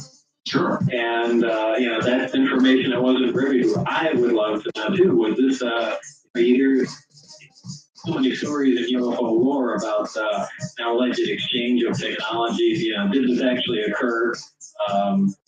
And I've heard people say, well, we know they're crash retrievals. We have inside information. And you can't tell me that someone came from 30 light years in 9 different advanced craft and they all crashed. It's not possible. So, I could certainly see the Roswell crash occurring. But I just don't believe the flying saucers come here from a tremendous difference and they just miscalculate the weather conditions and they wind up crashing all over the place. Yeah, it doesn't make any sense. I hear you. What about, did you ever learn anything of the material that the craft were made of? In other words, Could you take a blowtorch and cut? Could you damage, dent, or otherwise bend, spindle, or mutilate the material the craft was made of at all? I don't know. Again, that was compartmentalized. That's the metallurgy guys that got to play with that. The only contact I ever had was going in the craft, and then the first day walking by it, I stuck my hand out and slid it along the craft. And just felt cold, so I assume it's metal. But it certainly could have been advanced ceramic or some other unknown material. But it kind of felt like metal, though. Yeah, it was. It has that old feeling to it. The surface didn't feel exceptionally smooth. It was aluminum is the only thing that comes to mind. Just unfinished aluminum. But I doubt it was actually that. But do you think was there any sense of weight? In other words, did you ever have an opportunity to see anybody attempting to lift or move any of these craft, getting an idea of the kind of weight they were trying to move? No, I didn't. The only thing caught my eye in relation to weight was above the craft in the hangar. There was one of those suspension frames with a hook on it, and it was rated at 10 tons because they had that in big bold lettering on the side. So it makes me think, well, if they in fact use that to move the craft, it weighs less than 10 tons. That's about as far as I can go on that. But I've heard people make comments that, actually they only weigh a few pounds, but I don't think that could possibly be true. Number one is, at different times moving into the craft, you're sitting on the extreme edge of it, and it would certainly teeter, plus the amount of equipment they had moved into the craft, lights and whatnot, for investigation of it. It makes me think it's something of some pretty sizable weight. It's not, it's certainly not a flyweight piece of material. Bob, a lot of the interesting news stories I get about world affairs and maybe wars between India and Pakistan, all the rest of it, they come from the United Kingdom, which I think is embarrassing. It annoys me that I've got to get to news I can get here from the UK. Your movie is going to be made in the United Kingdom. Are you going to have any input at all during the production of this movie? Are they going to fly you over? I don't know. I imagine they would. I imagine I would be put in a position as technical consultant at the very least. If they wanted to progress accurately, in an accurate, truthful fashion. And I believe that Bruce did go over that already. So, I'll at least be in that sort of position. Bob, you have a list of names, which you revealed tonight, of the other people that were there. You're speaking right now, I'm certain, to many of those names, and they're listening to you right now. What would you say to them at this point? I mean, you're out in the public, and your story's been hanging out there now for a lot of years, and now it's going to be even more public with a movie. What do you say to the other people that were up there, given a chance, what you have right now, to say something to them? Well, that's changed over the years. About the only thing I would like to say to them is contact me in some way. You would think maybe by now some of them would have gone through a thought process that would bring them to the point where they'd be ready to be in contact with you, and maybe others. Yeah, there's obviously a reason they haven't, because it's been 12 years. And yeah, there is, and they haven't, and you're still alive. You wonder about that? Not really, because the way things progressed, it would have been really detrimental to the program and to them if all of a sudden I disappeared. And probably the only reason for that was that John Lear's suggestion and insistence to go into George Knapp at the time. Yes, George Knapp is a Las Vegas. He's an investigative journalist. Investigative journalist, that's right, a big time one here in Las Vegas. He's done a number of UFO specials over the years, and you went to John, and John said, go public, go to George Knapp. Well, at the time, I think there was a few days there where I hid at John's house. I remember that. Tensions got pretty high, so I just looked for a place I could stay other than my house because I had no idea what was going on. And the decision was made to go do that. And in fact, George broke in more or less. It was at the top of the 5 o'clock news in Las Vegas. And I went on in silhouette and said what was going on. And, certainly if anything would have happened to me from that point on, it would have cast everything in stone and said, hey, this guy said so-and-so, and looks like it was true. If he was just in that case, what would you bother killing him? Well, they didn't erase you, but they kind of erased part of your employment histories and as much information as they could about your history with them, right? Oh, absolutely. Absolutely. In fact, Bob Axler was one of the guys that did the research, and I think he was a NASA systems specialist, and now, I don't know about now, but then, was pretty heavy into UFO investigation, and he had some contact down at the IRS, so I let him have all the information. My W-2 form from there, naval intelligence and social security number, and, he went after everything. And from the IRS, he got notified that information regarding my social security number is classified, that the numbers, the employer designation numbers on my W-2 form were for, I forgot what bizarre government agency, but they were valid.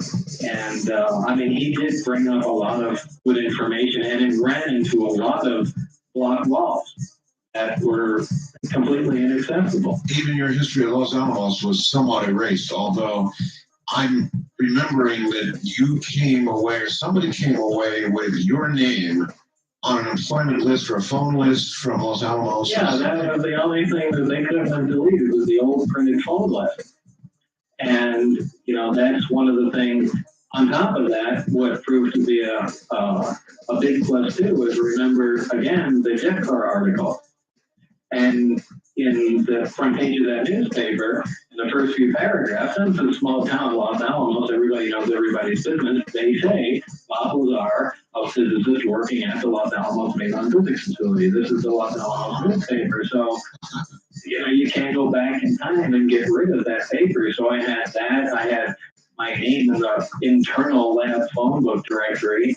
So, they were stuck with that before. They had denied it for years. Like, he never lived here, he never worked here. It's just a big lie. And yeah, they did reach back and erase as much as they were able. They just didn't get it all. Yeah, George Knapp was the only guy at the time that not that I trusted, but also had, the ability to do this. And I flew with him back to Los Alamos and went back to where I worked and to the people I worked with, and the areas I got him into in the lab. And he did a lot of footwork. Look, I've had a lot of dealings with George over the years, and I've come to trust him. He's a very trustworthy guy. He certainly is. All right, very quickly, just a couple of questions. West of the Rockies, you're on the air with Bob Lazar. Anything real quick? Is that me? That's you. Oh, okay. I was wondering, hi, Mr. Lazar. Do you feel that we had any technology, or do have technology to go to the moon? I don't feel that we did. Well, you mean you think we never really went to the moon? Is that what you're saying? Oh, yes. A lot of people have been saying this to me just in the past couple weeks. There's a good friend of mine, John Farad, who's kind of a bigwig in Hollywood, and he absolutely, and this is a real knowledgeable guy. And apparently there was some show on Fox where they aired all the old Apollo films and analyzed them. And I never saw this, but it seems to have convinced him that we never went to the moon. And I don't know. I've spoken to Edgar Mitchell, who was the sixth man on the moon, and it sure seems like he went there. But I don't know. I really don't know. Ed Mitchell made an interesting comment to me. I've done many interviews with Ed, and one question that seemed to really stump him was, Ed, do you remember, what was it like walking around on the moon? He said, it's really strange.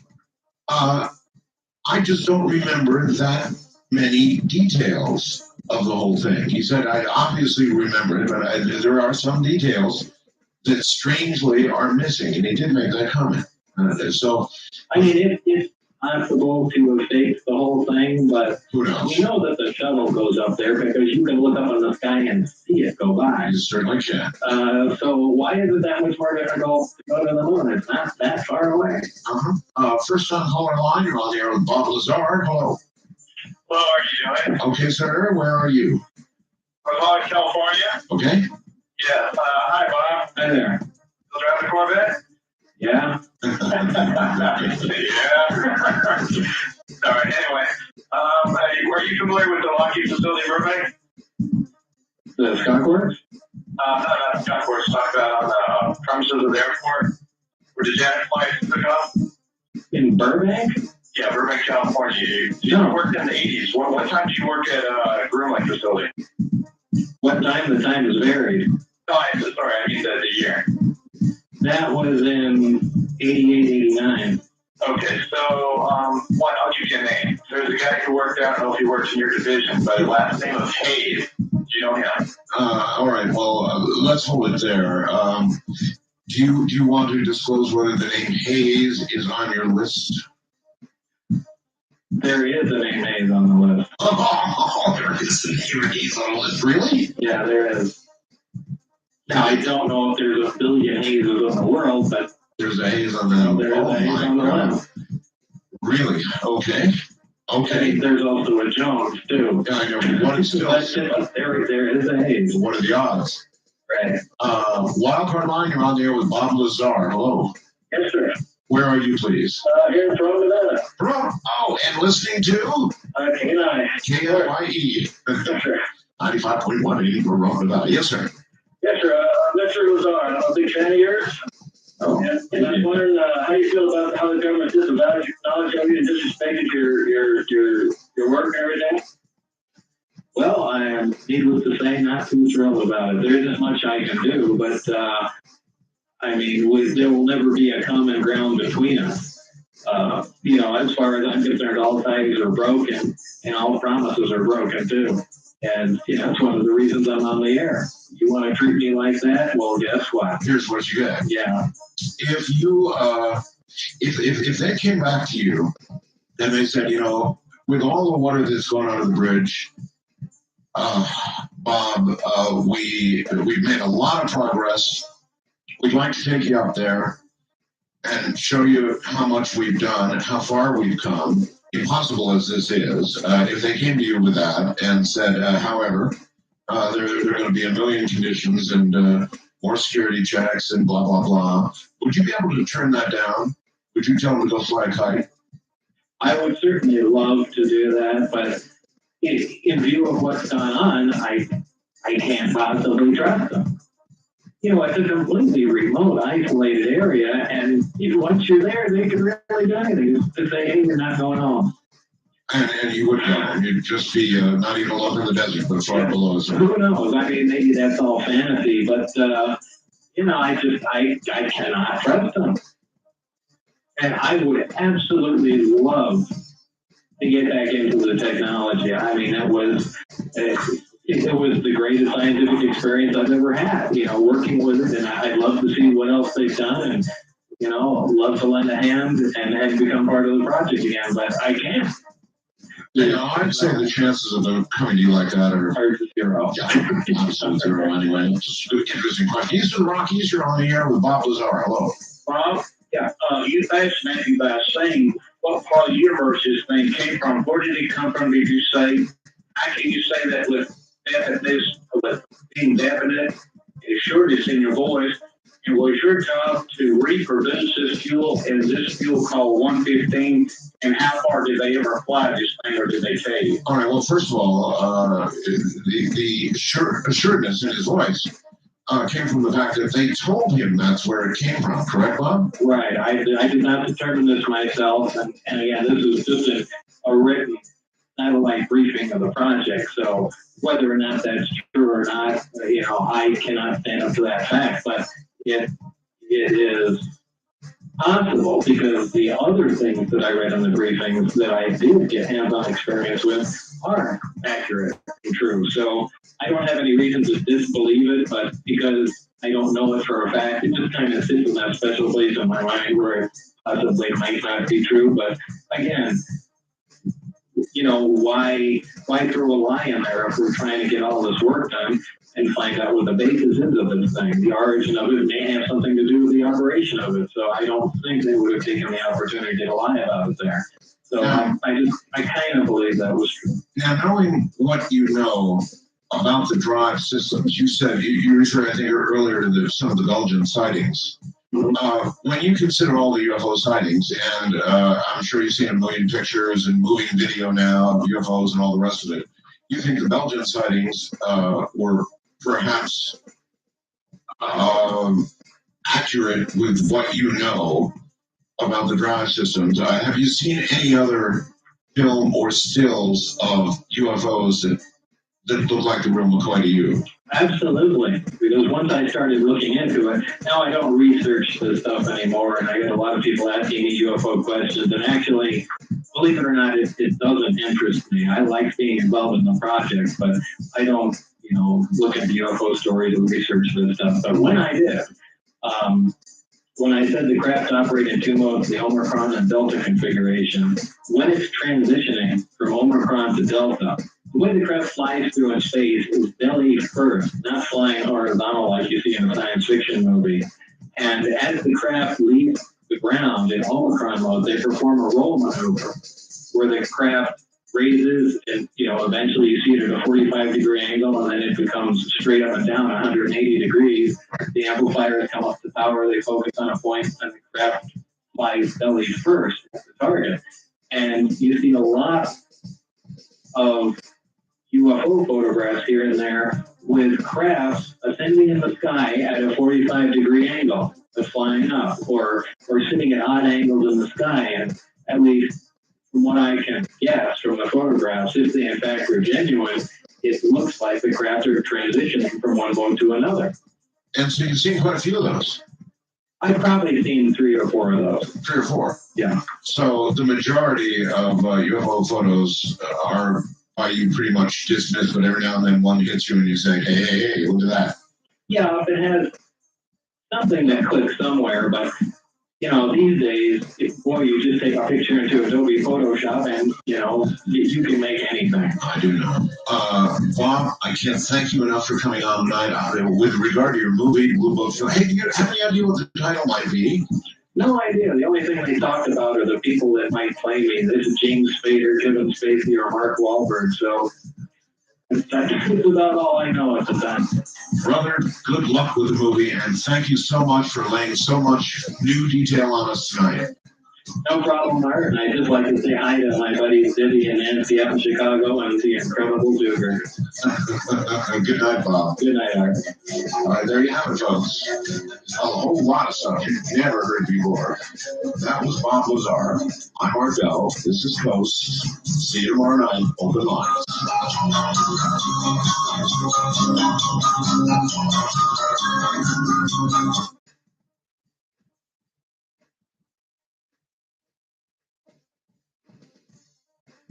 That warm breeze you feel, it's like a Scirocco, a hot desert wind, blowing in all directions out of the Mojave, sweeping across the hard-baked soil, over mountains and across valleys, blowing into your town, into your homes, into your radios, computers, iPods, whatever. It's Coast to Coast AM, and it starts right now. Good evening, America. Greetings from the boldest, bawdiest, most outrageous city in the world, the epicenter of excess, the planetary capital of sun, fun, sin, sex, and secrets. My not-so-humble hometown, Las Vegas. You can't believe the ads if you want, or you can if you want, but what happens here does not necessarily stay here. And I know because it's my job to dig up the dirt and spill the beans. There is no such thing as a secret in Las Vegas, not for long anyway. Whether it's a drunken celebrity running naked through a casino, or a mobster paying bribes to a politician, or a flying saucer stashed inside a non-existent military base. It all bubbles to the surface eventually in this most transparent of cities. My name is George Knapp. I'm your guest host this evening. The producers of this fine show, along with host George Norrie, have decided they want me to join on a semi-regular basis, so unless I totally screw up, or make you listeners disgusted with me, or the feds come for me and beat down the door and haul me away, I will be joining you from time to time. Many of you listeners outside of Las Vegas probably have no idea who I am. Let me just say my obscurity is well deserved. For the record, I'm a television journalist, the chief investigative reporter at KLAS TV. I've broken one or two big stories over the years, including a somewhat notorious expose about a little military base that isn't found on any maps. You know it, you love it, it's Area 51, aka Groom Lake, Dreamland, the ranch, the box, the farm, the Watertown Strip, and probably a lot of other names that we either don't know or can't repeat in polite company. And I mentioned Area 51 not only as a way to introduce myself, but also to let you know what's on the menu for tonight's program. Coming up in less than 30 minutes, the guy who got me interested in UFOs way back when, 20 years ago this year, in fact, his name is John Lear. He is no stranger to this program, nor to anyone who studied Area 51 or the larger UFO question. Controversial, outspoken. Some think of him as like a prophet, others a crazy man. One thing he is not boring. We're going to talk to John Lear about the world's favorite non-secret secret base. We'll be talking about Bob Lazar, about Bill Cooper, and maybe about John's famous dad, the inventor of the Learjet.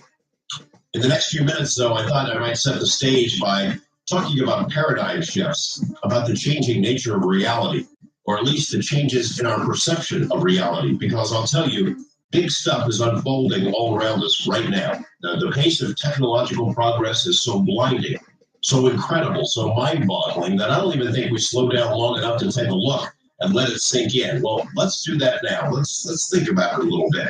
You know, humanity has experienced dramatic upheavals in our perceptions of reality several times in the past, but these earlier paradigm shifts are mere pebbles trickling down a hill compared to what's looming just ahead.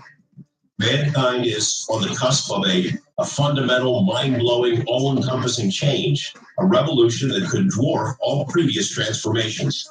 The earlier paradigm shifts, you know, early humans were barely more than animals. We're scratching around for food, scrambling for survival. We looked up at the stars. We had no idea what those twinkling lights in the sky might be. The first civilizations deified the stars and ascribed to them personalities and powers of gods. Centuries later, the Greeks and their philosophers changed this worldview when they determined that stars are heavenly bodies whose movements circle the Earth, which was at that time still perceived as the center of the universe.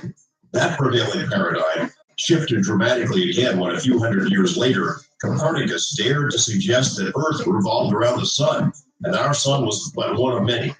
The advent of the printing press helped usher in this Copernican paradigm, although the eventual shift in the collective perception was long and bloody. And you know that if you know your history. Our current paradigm has led to the realization that there are millions of other galaxies in the vastness of the known universe. The larger the universe gets, it seems, the smaller and less important we humans are.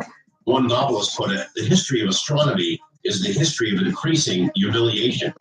And I'll tell you, it now appears we're in for another jolt, one that could change our view of reality far more profoundly than the previous paradigm shifts.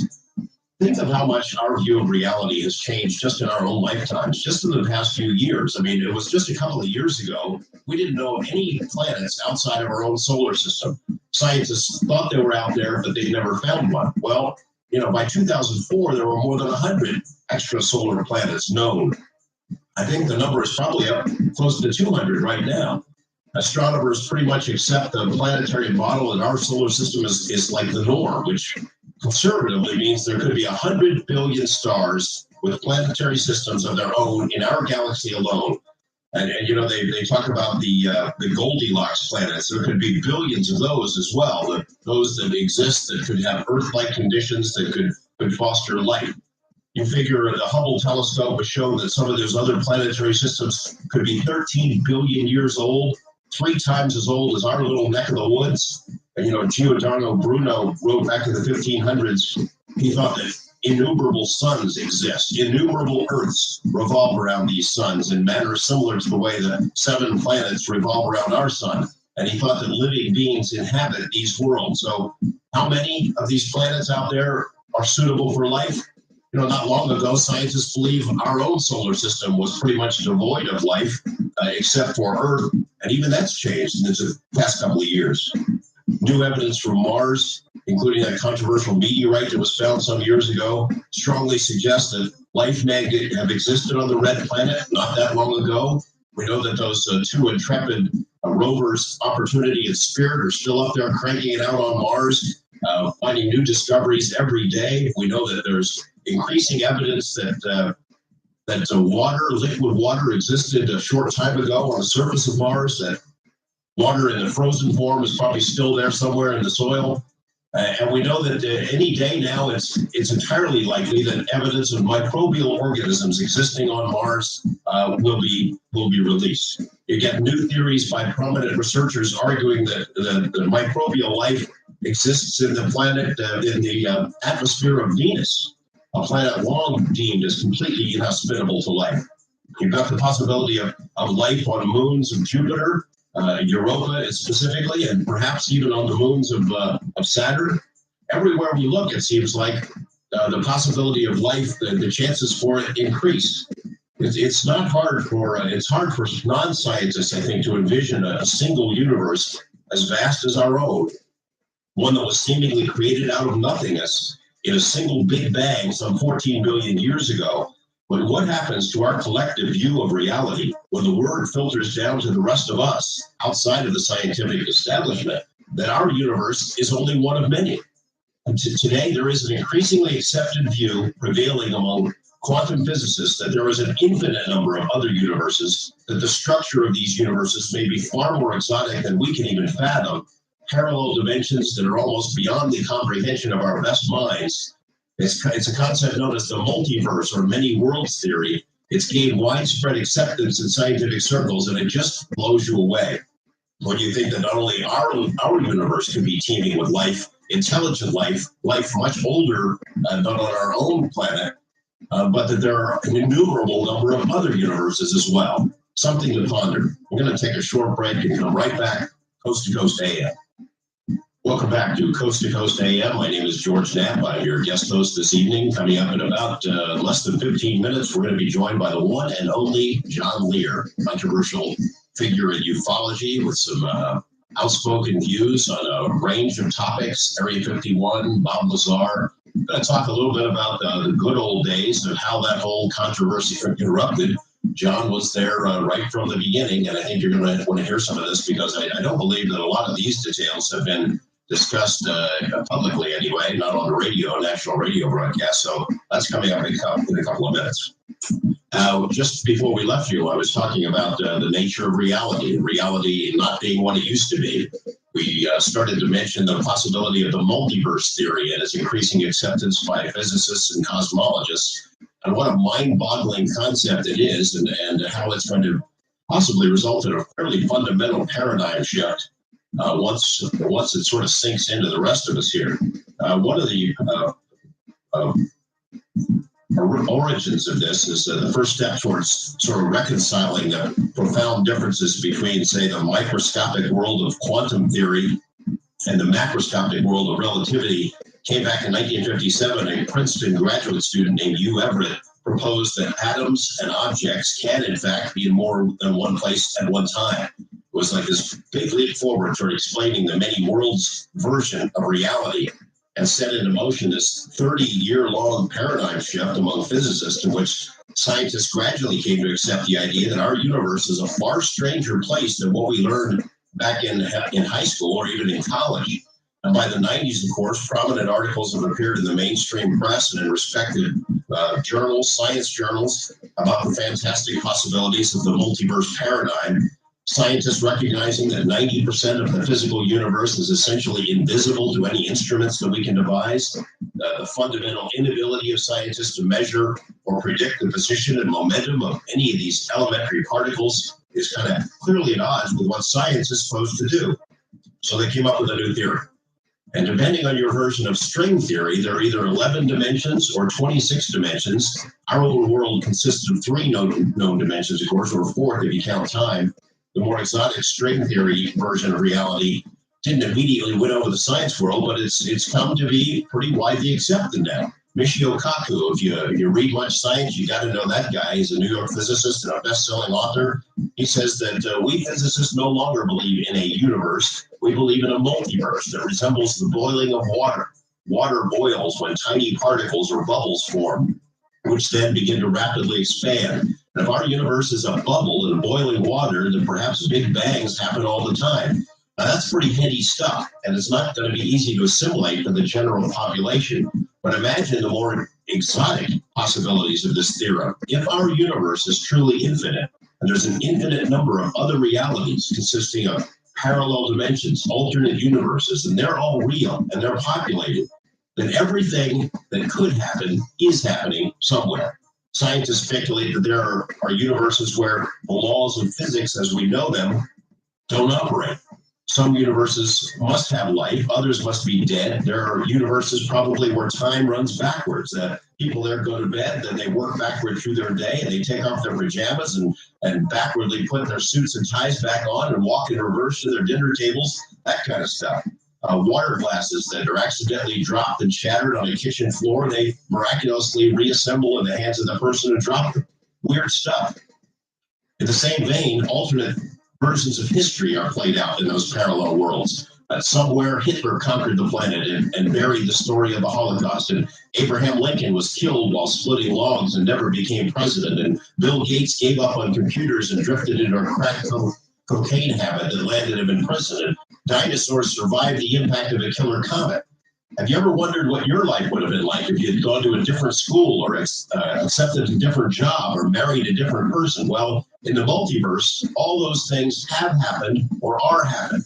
And each of those individual alternatives have millions of their own parallel realities, different from the others by a nearly immeasurable factor of a single atom or quantum. Somewhere, a version of you is enmeshed in a completely different reality for the simple reason that the you in that other world had a ham sandwich for lunch instead of the tuna casserole, or because you had the flu on that fateful day when some crazed 8th grader came into your high school or your junior high school with automatic weapons and shot the place up. Somewhere, as implausible as it may seem, a version of you is the CEO of Time Warner, or you're married to Carmen Electra. I guess that's lucky you or pseudo you. Proponents of this multiverse theory do not emphasize these fanciful scenarios when they defend their idea, because it's tough enough for them to champion a drastic revision of our fundamental understanding of reality without slipping off into what seems like the realm of science fiction writers. But this is precisely the point. The looming paradigm shift that these scientists advocate, so fundamentally weird and disconcerting and unbelievable, that its acceptance by the larger public is going to take a long time. Decades, maybe centuries, and it's not a subject that can be easily explained over dinner or even in a whole semester of physics lectures. Nonetheless, it appears to be true. There's a physicist from the University of Pennsylvania named Max Tegmark who's written about this in many publications. He says that space appears to be infinite in size, and if so, then somewhere everything that is possible becomes real, no matter how improbable it is. What's this have to do with anything that we might talk about on this program? Well, we've all watched highbrow programs on the Discovery Channel or PBS, and while we're stretched out in our living rooms, and we've heard the sound bites from prominent thinkers as they spoke of parallel universes and extra spatial dimensions and traversable wormholes. We've rented the DVD movie of Contact, and we root for Jodie Foster as she overcame her jealous rivals and religious zealots in her pursuit of the ultimate truth about the structure of reality.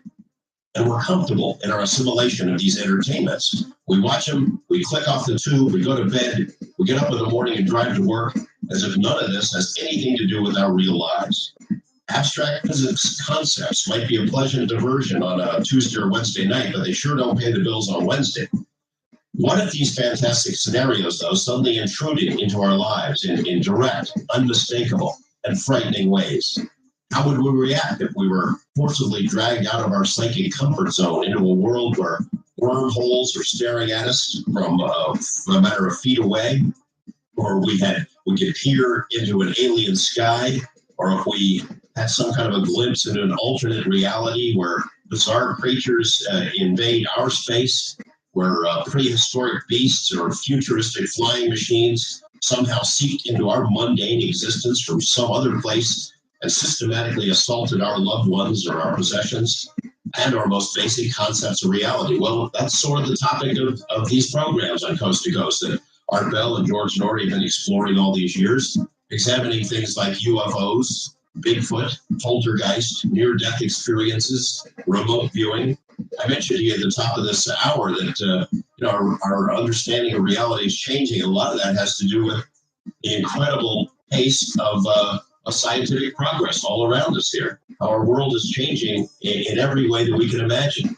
There's an example. There's a scientist now. There might be this article here from Dr. David Whitehouse that there might be 30 billion Earths in our galaxy, the Milky Way alone. This is based on the latest find of a gas giant, just like all the other extrasolar planets so far detected. This is a sun-like star 293 light years away. Or the ingredient of life being found in space. A European Space Observatory has discovered water in a number of unexpected places. As I mentioned, Saturn's largest moon, Titan. Scientists say the presence of water vapor in Titan's atmosphere could indicate the same conditions that gave birth to life on Earth. Say all that may be needed for life is the addition of a little bit of heat. And we have frozen polar waters on the moon, which raises the possibility of us establishing a colony up there. I had a conversation with the great Jacques Vallée at one point, and Dr. Vallée, who should be known to most of the listeners of this program, said he was going to really be disappointed if the ultimate solution to the UFO mystery turned out to be that we're being visited by people from other planets. In his view, the universe is much stranger than that. And he said that if these other visitors, wherever they're from, can demonstrate the kind of technology that they have been demonstrating for the last 40 or 50 years in the modern UFO era, that if they can, in essence, bend space and time, that essentially they could be from anywhere, from any time, from another universe. They could be extraterrestrial, but interdimensional at the same time. I think what he was saying was that he would be a little bit disappointed. It was just a matter of our visitors coming here and popping in from another planet or another solar system. But the possibility suggests that perhaps they live here among us, separated by some thin sort of interdimensional membrane, maybe a millimeter away from us. That this is much their home as it is our home. That maybe they understand the other kinds of dimensions that we can't even imagine, and that they basically can see and hear everything that we do, but we can't hear them or see them. And man, when that thought sinks in, that's going to shake some people up. We've been debating since the beginning of the modern UFO era what the impact of realization that we're being visited might have on society. Speculation and studies have been done about whether our social institutions would collapse, would disintegrate in the face of what presumably would be a much more advanced race of people.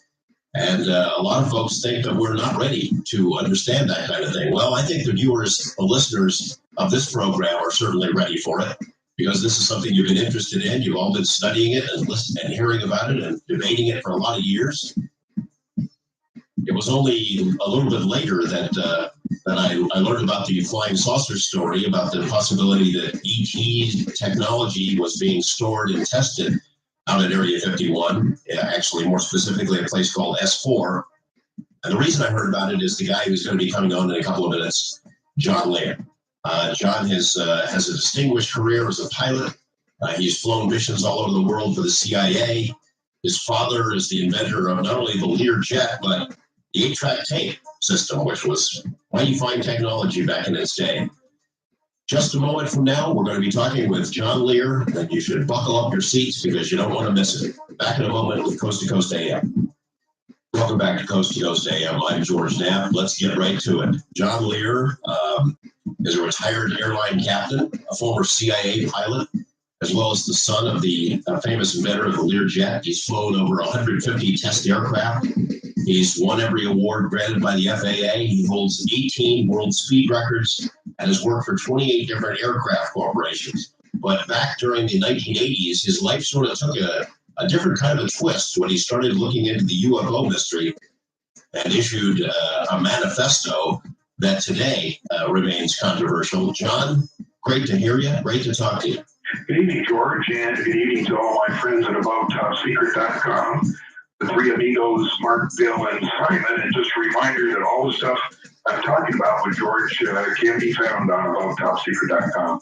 Well, glad you got that plug out of the way, John. Let's go back to the beginning, at least for me.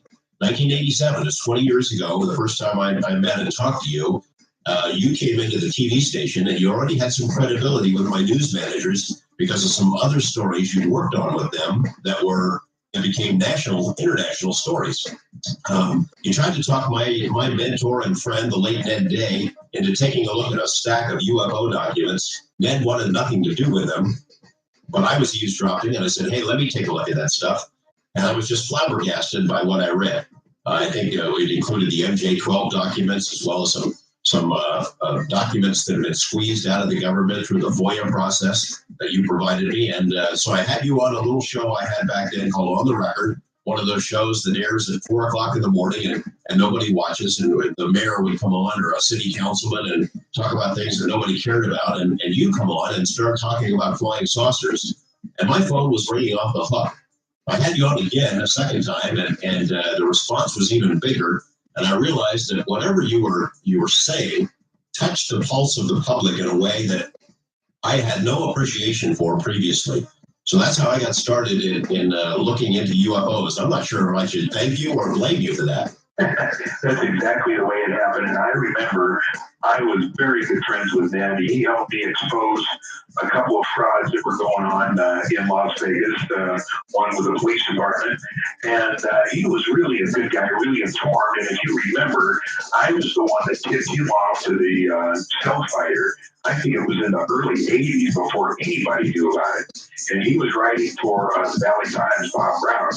And when he wrote the story, he misunderstood what I said and said it was a self-fire, F-I-R-E, instead of self-fire. Anyway, we both almost went to jail over that one.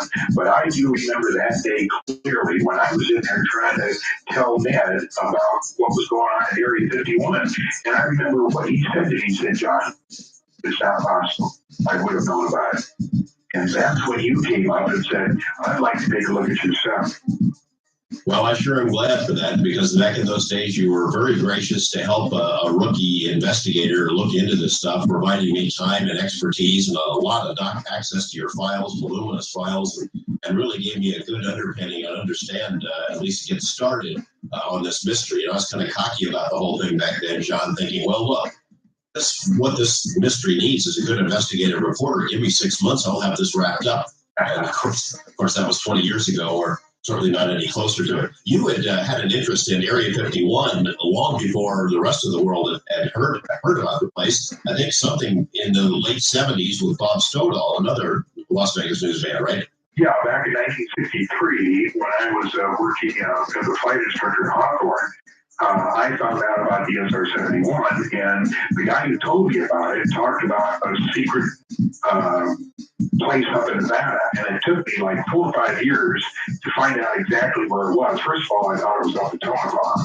and then I came up here to work for a little while in Las Vegas, and one of the pilots that used to fly up there like in 1967, 1968 says, no, the place is called Groom Lake. So I looked at that on a map, and my gosh, that's where it turned out to be. So then I moved up to Las Vegas flying for an airline, and Bob Stoddall ran a story for Channel 8, and the story was security leak at Groom Lake. So I called him up and I said, Bob, I've never heard anybody mention Groom Lake on television. Are you supposed to do that? He said, well, it's there, and we do have a story on it. So I said, well, let's have lunch. So I went down to have lunch with Bob, and we met in the plane. We remember the plane, right? Oh, yeah, sure. So, and then we started talking, and he said, well, this may be different anyway, because it's going to be exposed in a few weeks. API or AP and UPI are going on flight. And I thought, oh, shoot, that's great, but I want it to be first. So I grabbed a couple of my airline buddies, and we drove out there about 5 o'clock in the morning. And I think it was like a weekday morning, and that was before the guard gate was there. We drove over to the other side, and I took a bunch of pictures, and we got there like about 7 o'clock in the morning. The lake bed was wet. I think it was in the winter, it just rained. And we got a bunch of pictures, and that one picture, they happened to have one of the gates out in front of the hangars. And that particular picture is on the Special Projects website. That blows your mind, doesn't it? You were able to get that close to the base and take photos, and nobody hassled you. You didn't get arrested. I mean, that would be impossible now. Yeah, it would be impossible now. About 10 minutes later, we saw a cloud of dust as a guy was driving around. So it was kind of funny because I had my old Mark IV 73 Lincoln Black.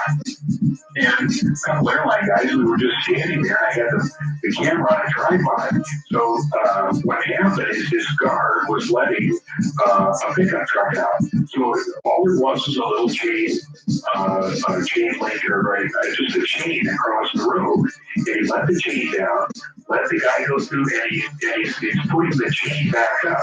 He turns around, and there we are. We're not like 10 feet away, and he didn't notice us. He said, "What are you guys doing here?" And we said, "We're not supposed to be here." He said, "Hell no, you're not supposed to be here." And so he said, "You wait right there." So he goes back to the truck, and he gets a radio, and he calls somebody. And he comes back and starts talking to us. He says, "You wait right here. They're coming out to check on you." And while we were waiting for the other guys to come out, we told them, I told them, look, I grew up in Van Nuys, California. I used to see the Lockheed 3 constellations take off every Monday morning, come back every Friday afternoon. Many of my friends flew the SR-71. I hang out at the pilot's table at the Van Nuys Airport. I forget what they call that restaurant. The trails. And we told about the history. I told, first guy to fly it was who that was. I'm trying to think of his name, and went through the whole thing. I said I had a good friend named Daryl Greenmeyer. He was the 5th guy to fly it. So by the time that other guy gets over there, this other guy is really hot. He shows up and he starts screaming at us, "What the heck are you doing?" And the guard who was there talking to us, he turns around and says, "Relax, they know everything." So the upshot was the guy that came the next day said, "Okay, well, I got to see some driver's licenses and social security numbers." And there was, they kept us there for maybe half an hour or so. And he said, "Okay, here's the deal. We want you guys to leave, drive to Las Vegas. In a week, you're going to get a call, and you're going to get a briefing, and then you're going to get a debriefing." And so we left, drove back, and never heard another word. Tell me this, John. Did you have a suspicion back then, or perhaps the best way to ask it would be, when did your suspicion about ET-type technology being out there, when did that develop? I know a lot of people think it started with Bob Lazar, but it was well before that, wasn't it? Yeah, before that, the 3 guys that were interested in Groom and really did the research on the SR-71 and the U-2 were me, John Andrews, and Jim Goodall. And John Andrews was the U-2 guy, the interested guy, and Jim Goodall was the SR-71 guy. And I was just interested in secret airplanes, not about UFOs. I didn't know anything about those. As a matter of fact, there's a famous letter floating around on the internet that John Andrews, who was then vice president of testers, wrote to me telling me about UFOs and that I should check into it. And the biggest letter was the one I wrote back saying there's nothing to it. I already checked it out. So I'm sure probably people have flashed that in your face now and then. Yeah. So you know the approximate year when you're hearing the ET stuff? Yeah, I think 84 or 85, I was over at a friend's house in Las Vegas, and I picked up this book called Missing Time by Bud Hopkins. And I read that thing, and I'll tell you, the hairs on the back of my neck rose up because I knew instantly that was true. Now, I don't know how I knew it was true, but I said, this is true.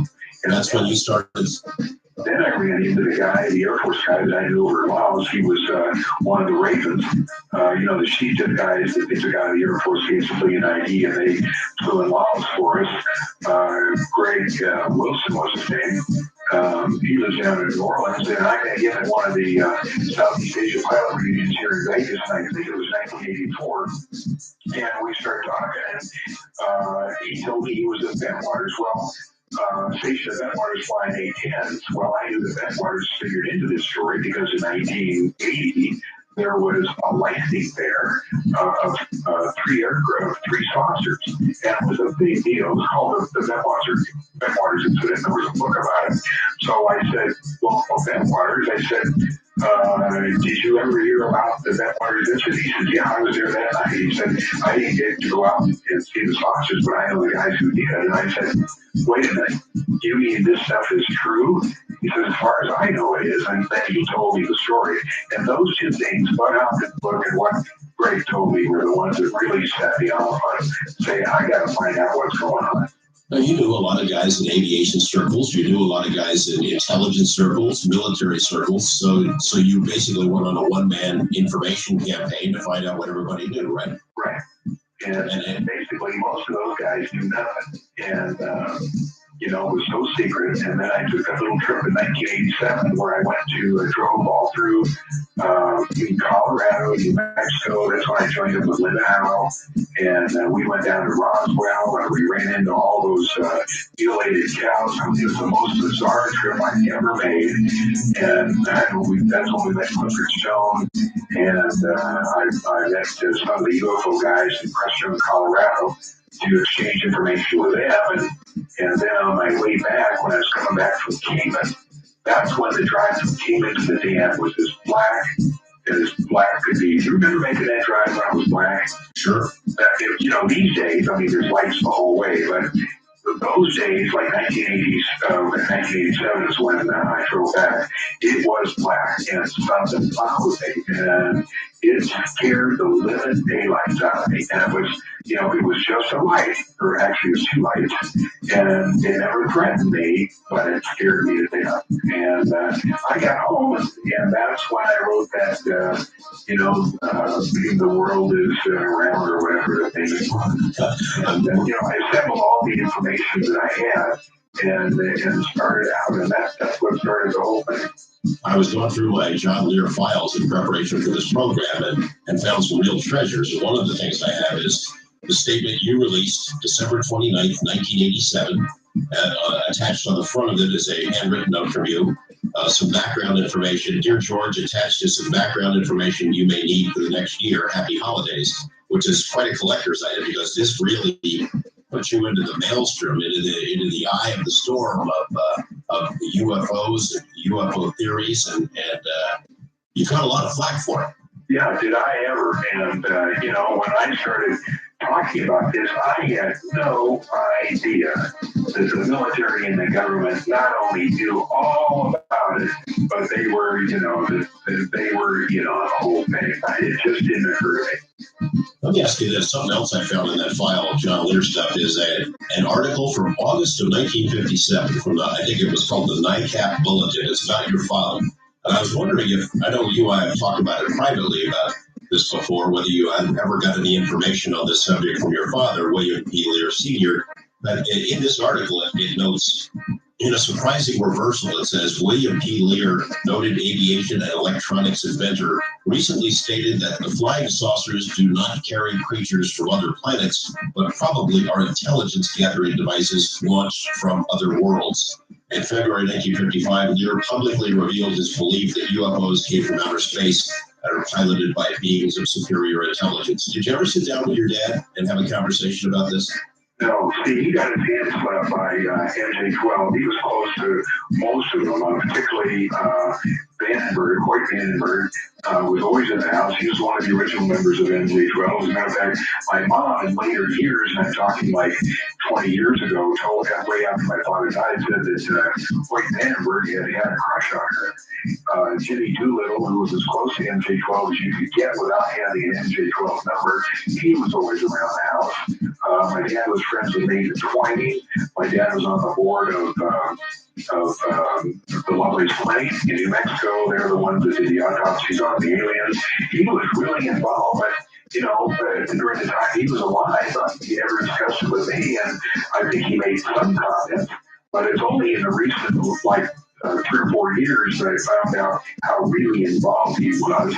He was one of the primary contractors on the anti-grav stuff that was developed between 1955 and 1958, and it was fully developed after 1958. But that statement in 57 was the response to the hand slap he got for his statement in Bogota. I'm just assuming that when he made that statement, it was totally unauthorized, and he got contact. He said, "Look, Bill, when we told you about these flying saucers, it didn't mean you were not supposed to go out and tell all your friends about it." You don't suppose he was a member of MJ12? No. Do you? No, but he was in on doing the anti-grav stuff. He was right. He was right there with and he knew what was going on.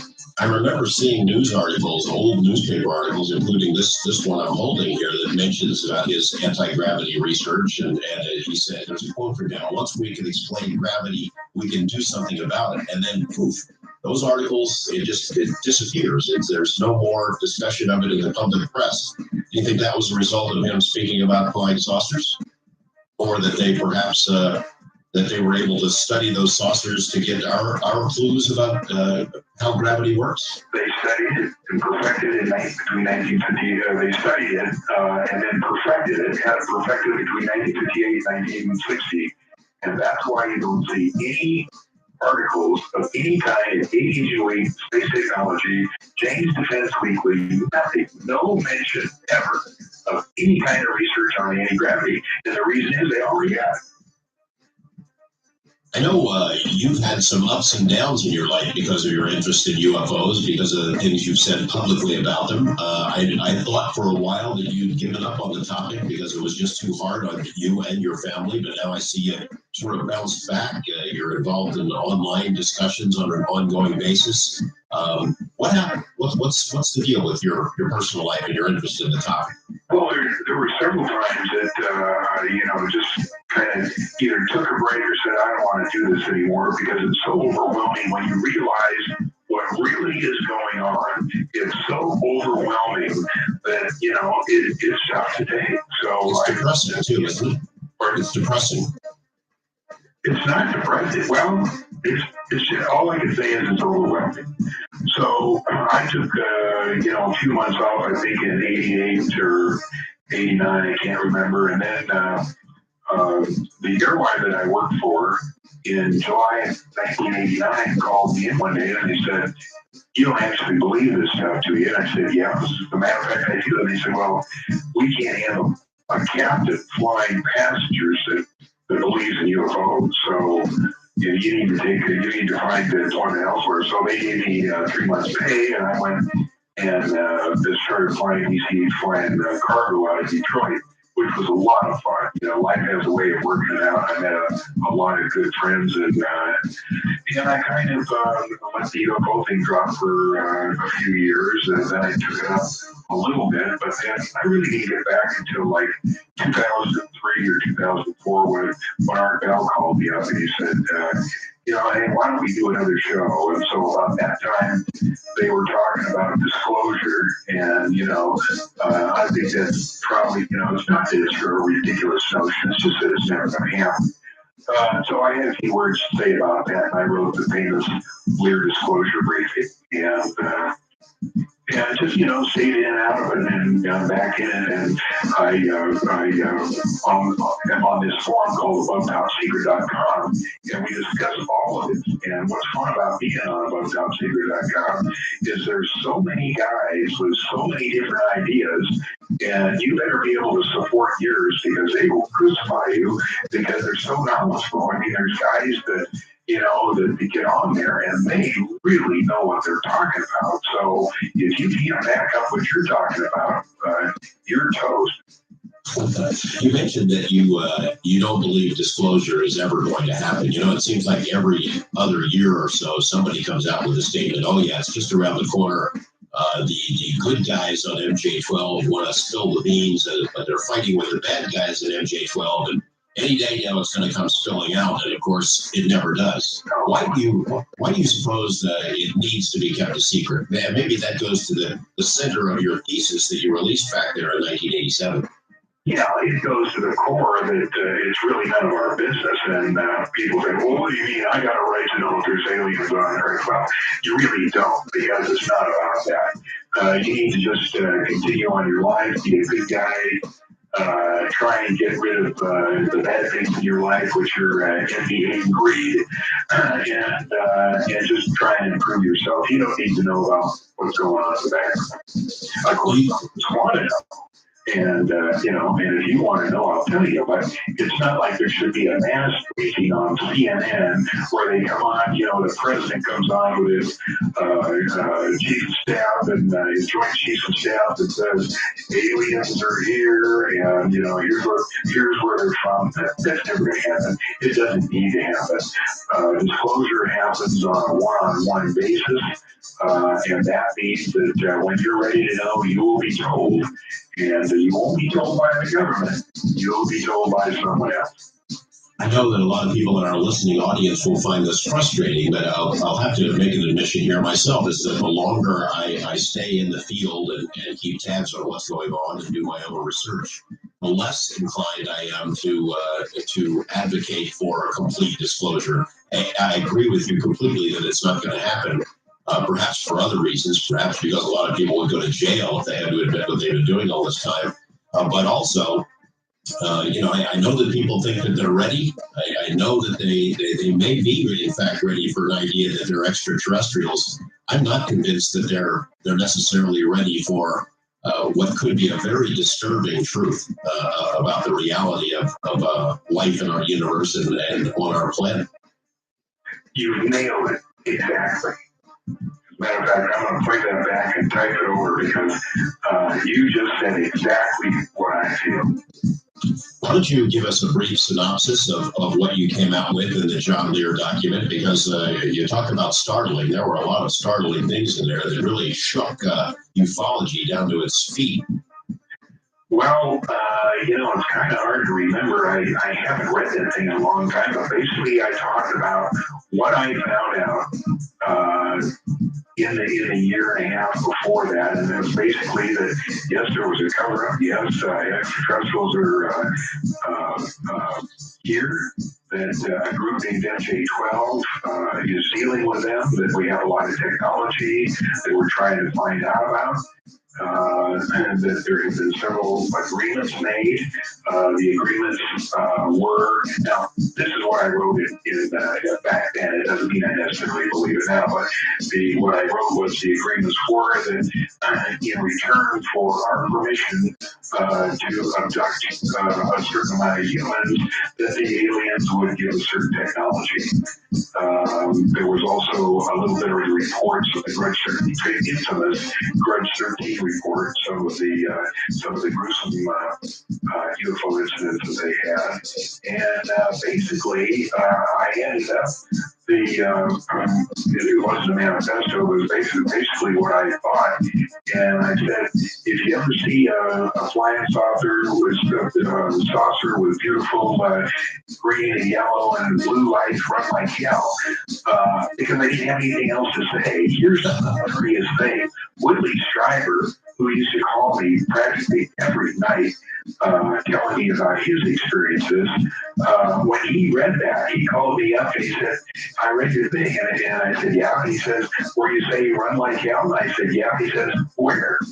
I mean, that was just hilarious.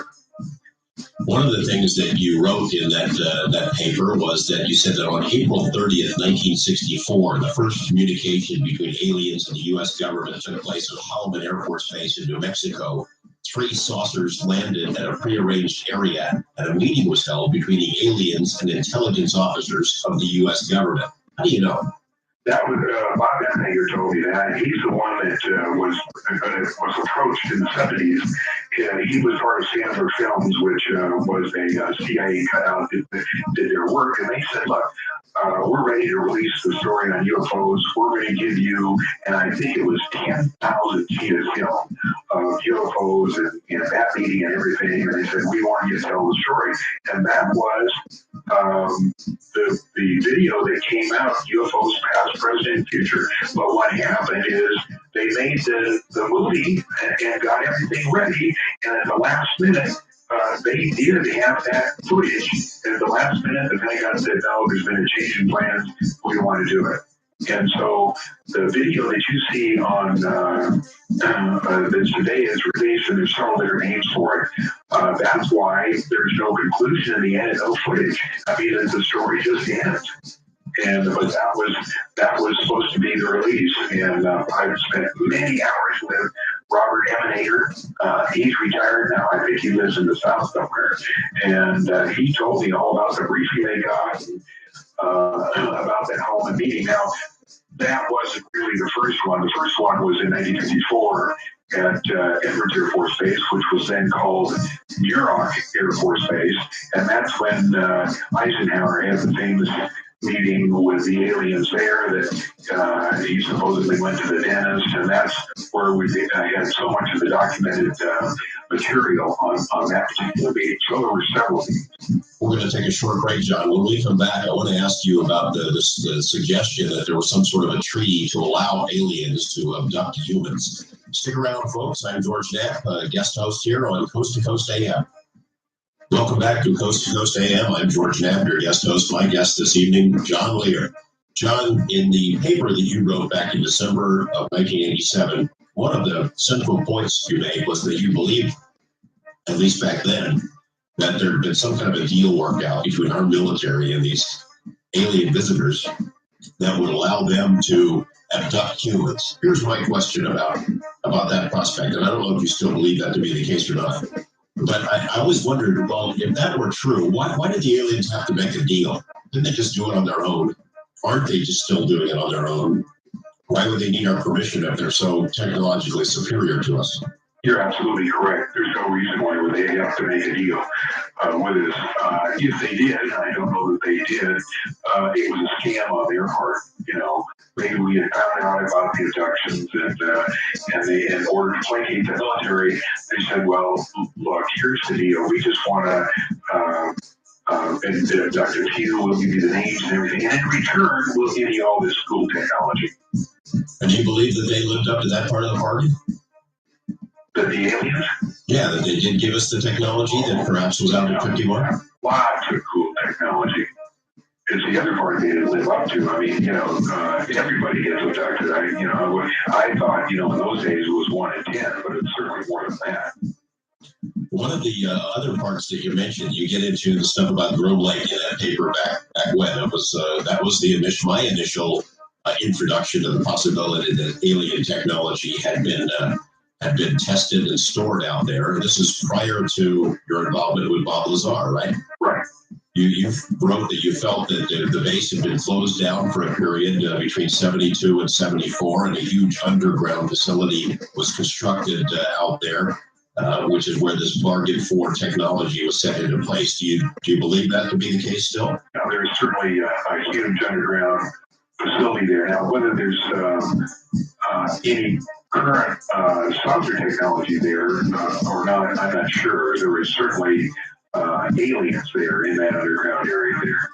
That's a tough one to swallow, don't you think, for people in the audience? I mean, even people that are interested in the subject, that there could be aliens out there working at a base alongside our personnel. Yeah, it sure is tough. And you know, if they had been in my shoes for the last 20 years, talked to the people I talked to, you know, talked to the people, you know, that have walked down the corridors and told the stories of, you know, past aliens, they believe as I do, but I don't blame them for not believing it, because it's a tough story. I mean, you just cannot hardly, you know, grasp the fact that our military is working with aliens, and they probably, you know, they work with at least 5 different 5 to 7 different species up there. It's not just one. There's all kinds of them up there. But that's how they keep the secret, is people just don't believe it. You and I know a lot of people who've worked out there over the years in legitimate classified programs, SR-71, U-2, Stealth Fighter, and Stealth Bomber, and things like that. And people like that who have legitimate credentials who are up there, they say, that's a bunch of baloney. I never saw any flying saucers. What do you say to those folks? Is compartmentalization up there so severe, so strict, that even people who work there wouldn't necessarily know about this stuff? Absolutely. I would doubt that 99% of the people that work at Groom Lake don't know what's going on there. First of all, a lot of it's underground. Second of all, it's very compartmentalized. Yes, I do. I know people who are heavily involved in projects up there and say, no, there's nothing like that. And I also know people who say, yeah, I saw those saucers around there all the time. You know, you had this interest in the area, in flying saucers, and the possibility that saucers were up there. You put out this paper at the end of December of 1987, and then lo and behold, poof, along comes a guy who seems to confirm your worst fears or your wildest suspicions, that guy being Bob Lazar. And a lot of folks think, well, that's just too darn convenient. It was extremely weird. What happened is, you remember, in the spring of 1988, I was on my soapbox because at that time I didn't believe the military knew about this, and I wanted to tell. Well, I guess I did. I wanted to tell the public about it. So I gave that lecture at the Spring Valley Library, I think 2 weeks in a row there, and I got a call in like June or July from Gina. And Gene says, hey, listen, I'm interested in your stuff, and I'd like to get a copy of your tapes and stuff like that. Well, that was one of the times I had withdrawn, and I was getting so many calls, and it was just so overwhelming. I said, look, I'm out of it. I'm not going to have anything to do with it, and, goodbye. And he said, well, okay, if you ever change your mind, he says, I'm a real estate appraiser, and I'll trade you an appraisal for your tapes. Well, that meant something to me because I needed a loan, and I needed a second mortgage on my house. I said, okay, look, you do that and I'll give you everything I have. So I started copying all my stuff and got it all ready for him.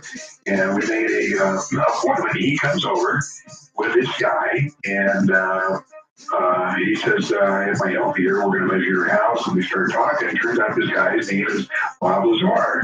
So as Gene and I are talking about saucers and Billy Myers and MC-12 and all this stuff, this guy is rolling his eyes, and he can't make it plain enough that he thinks we're absolutely nuts. And so Gene says, look, this guy worked at Los Alamos National Labs.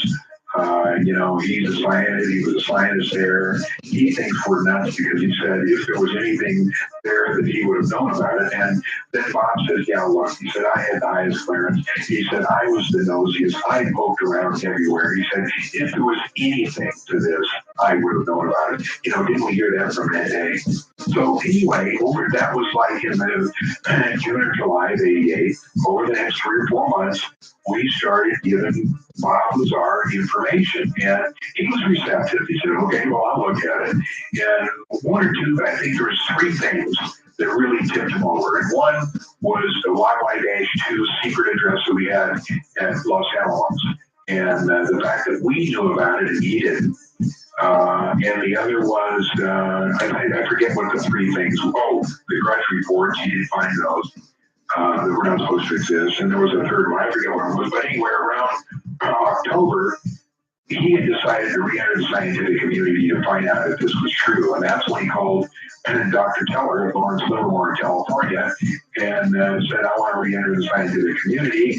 And Teller says, do you want to work there in Nevada or work here in California with me? And Bob said, I want to work at Area 51. And Teller says, let me see what I can do.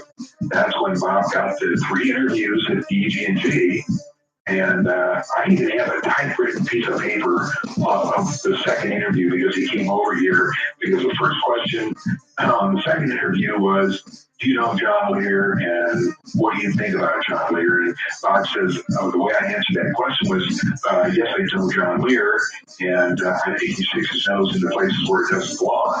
And Bob said, what I didn't tell them is I also like to stick my nose into places that doesn't belong. You would think that that would be an automatic disqualifier for someone to work in a program out there, no matter what the program. And that's why I've always had this secret fear that Bob was brought into the program, you know, as the first part of a disclosure of what was going on, and we were supposed to tell what was going on. There's so many little teeny hints. For instance, the first night Bob was telling me about it, he said, I can't volunteer information, but I can answer your questions.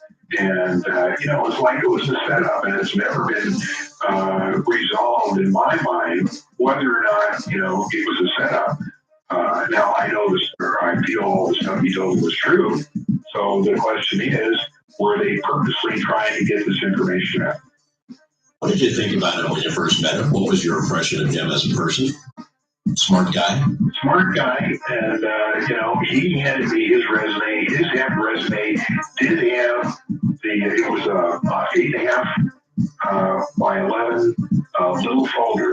And it did have the MIT and the Caltech degrees in there. Now, I had that resume. I kept it.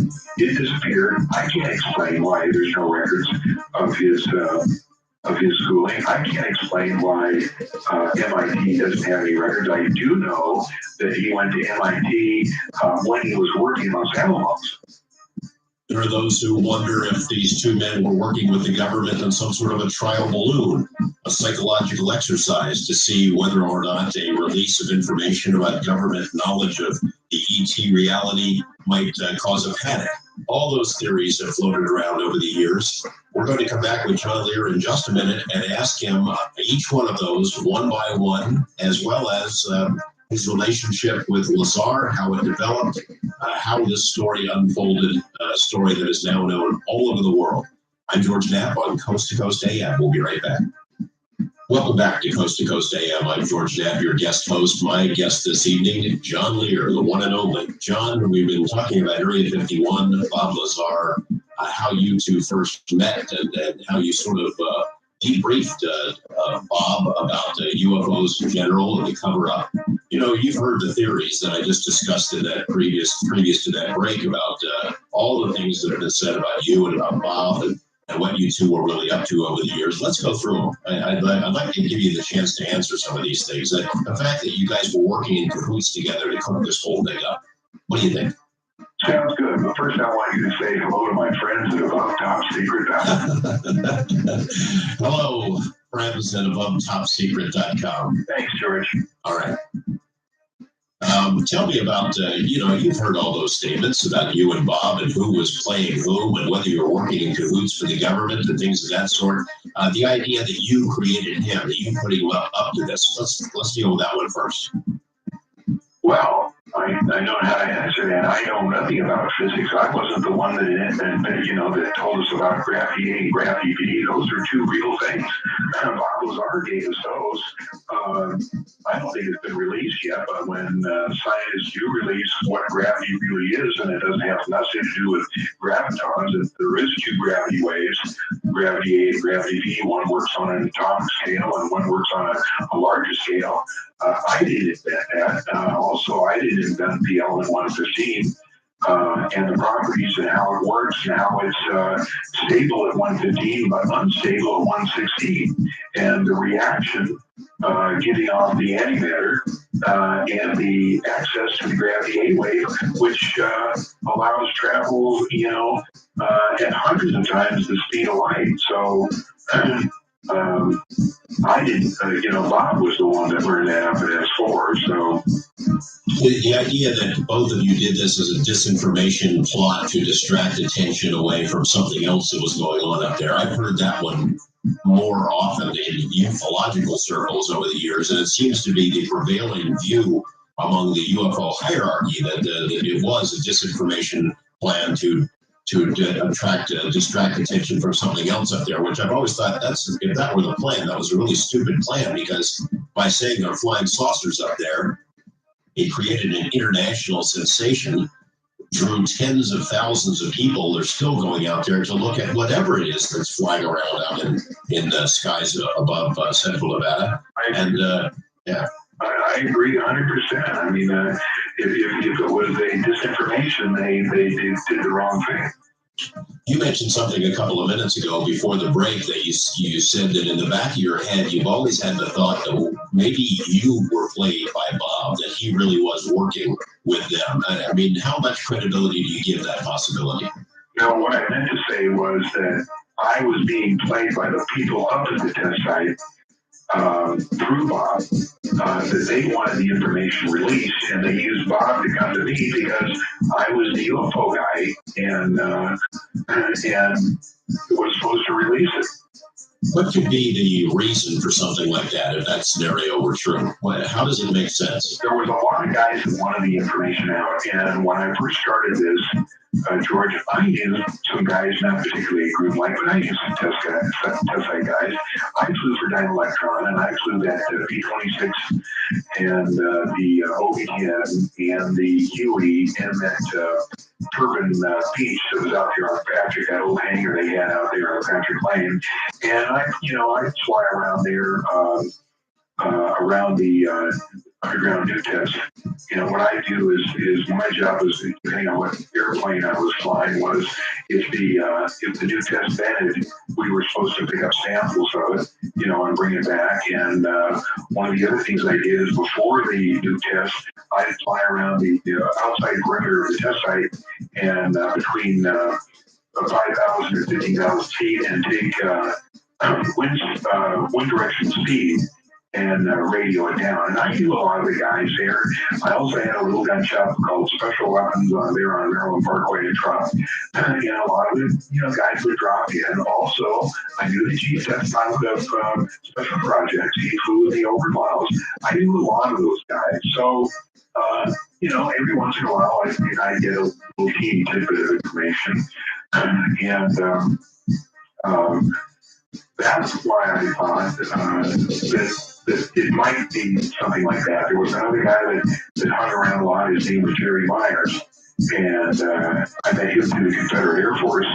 And he gave me a few tips. That was a really interesting little scenario, or the scenario that went on. But the most important thing, George, is during that time, and I'm talking about 87, 88, and part of 89, because it pretty much all stopped after the Lazar thing came about. People would come to my door. Now, I was an airline pilot. I was away most of the time, but you know that I live here up on Sunrise, and people would come up and knock on the door, and my wife would answer it, and they'd say, I can't give you my name. I wanted to tell you that your husband is right, that I work up in those black areas, and I can't tell you how many times that happened. And people were trying to get the information out. So whether that was the story or not, I don't know. I know that there's been attempts to get the information out, that there are people that know that we were much further along in technology right now. We're 50 years ahead, and there's no reason why we can't have some of it. But, but it's not being done. So that's why I give credibility to some of those who say, well, maybe their Lazar were used as kind of trying to get the information out. The only difference would be they call it disinformation, but it was real information. Well, I think a lot of people, as I mentioned, in the UFO circles, certainly the UFO hierarchy, dismiss the story. They no longer believe it. They're open to the idea that maybe we had some technology out there. They just don't want to believe Bob because of the problems in verifying his credentials and academic credentials in particular, work history, things like that. I tell them, when we have conversations, look, I know it's a hard thing to swallow. It's a hard story to believe. It's much easier to dismiss it because of all the things that have happened. But you don't know because you didn't live through it. That was a weird time. There were some weird things that happened that shed light on the veracity of the story. Wouldn't you agree? Absolutely. You have nailed that. That time between 1987, 88, 89, the stuff that was going on in Vegas that you and I knew about, that girl that got murdered in her apartment over the Area 51 deal, remember that? Yes. Just stuff like that was going on continually. And, for people who didn't live here, they didn't live through that, so they weren't involved in it on a day-to-day basis like you and I were.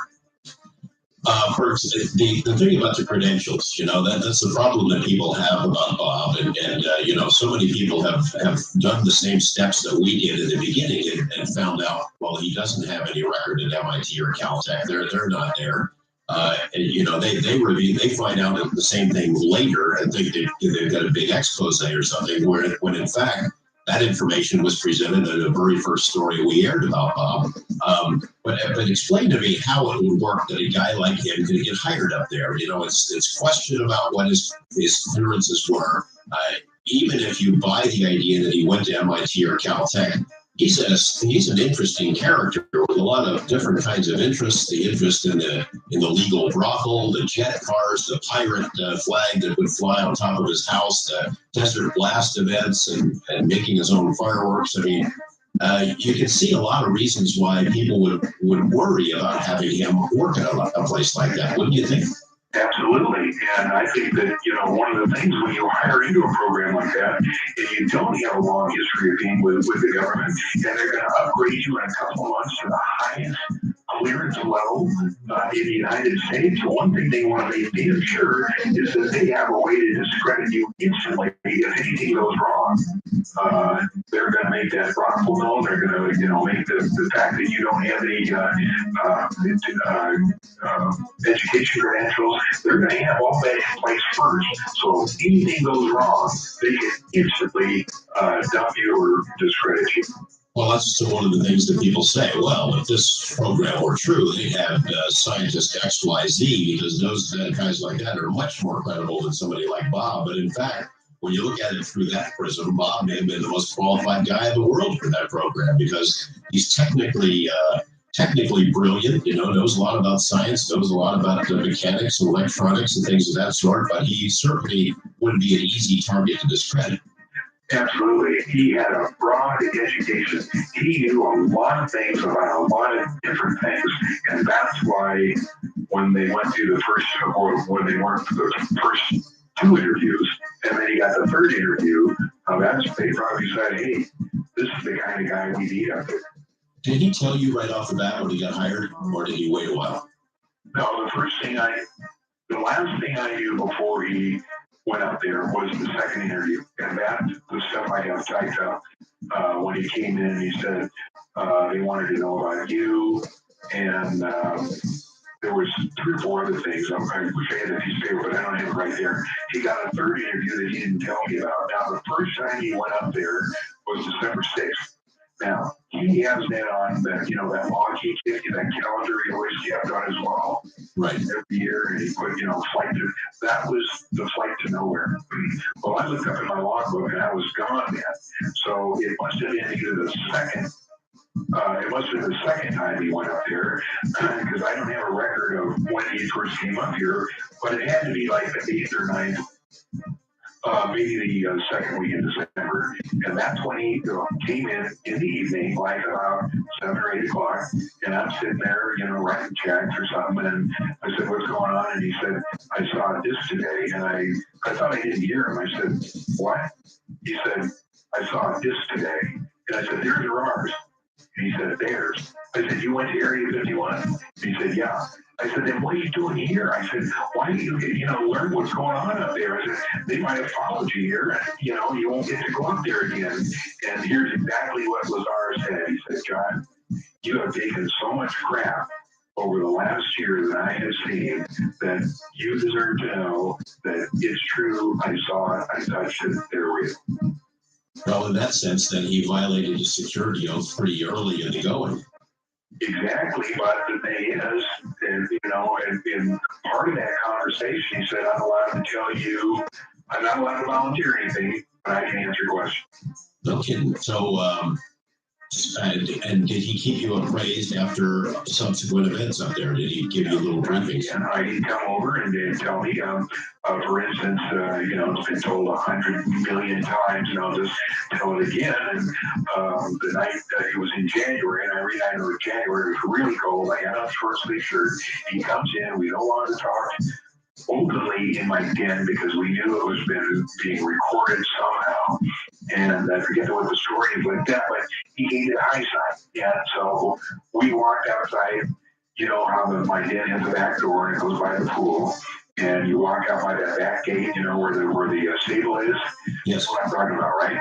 Yes. So Bob and I walk out there, and my wife is by the pool. He says, and she's always suspicious of what me and Bob are up to, because we're always getting in trouble. So she said, "Where are you guys going?" And I said, "Oh, we're just going to go out in the backyard for a second." So we went out that big wooden gate, and Bob stood right there, and he denies this. To this day, but this is exactly what happened. It's exactly the way I remember it. His eyes were shining brightly. He was alive. He had something to tell me of great importance. And I said, what?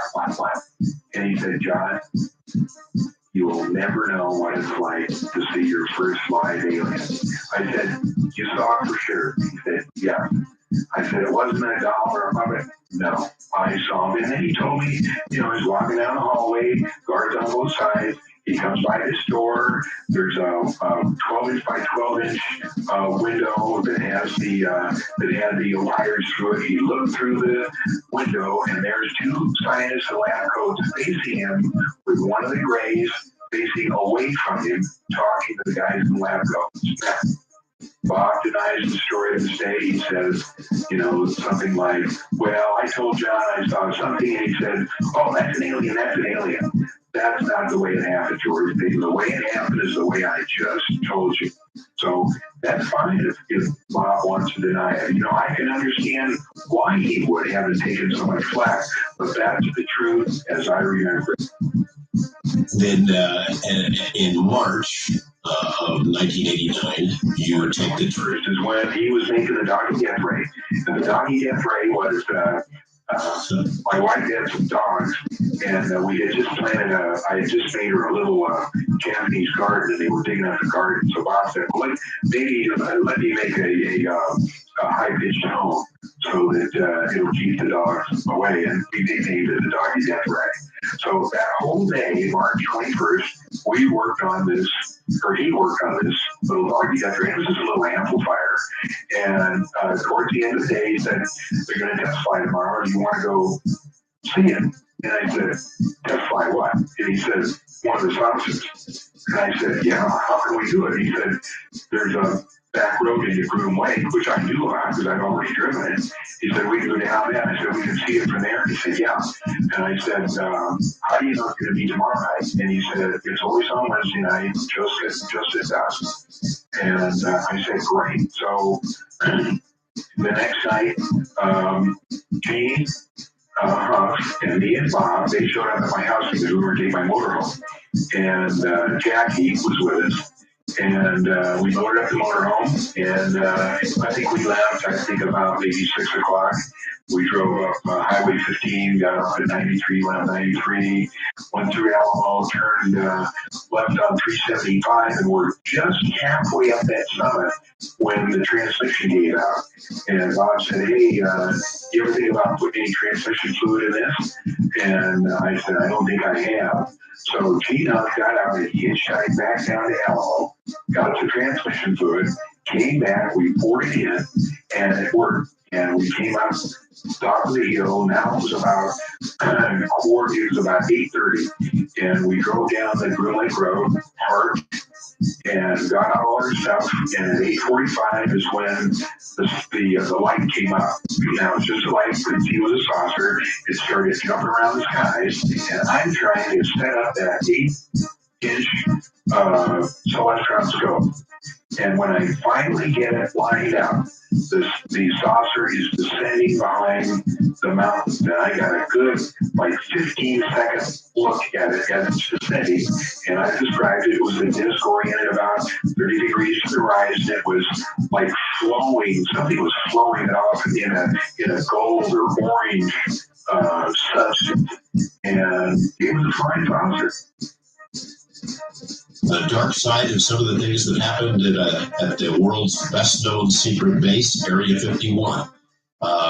You know, John, you were talking about, we've been talking about the reputation of Bob Lazar and how it's kind of been shredded in the eyes of many people over the years. And, you know, they will look at his lack of provable educational credentials, things of that sort. What they always seem to bounce over or gloss over are the things that he knew that have been proven true. And the most important of those probably is the fact that there were test flights of flying saucers on Wednesday nights at Area 51. You know this because you went out there with him several times yourself, or 3 times yourself, and with other people, and saw them and videotaped.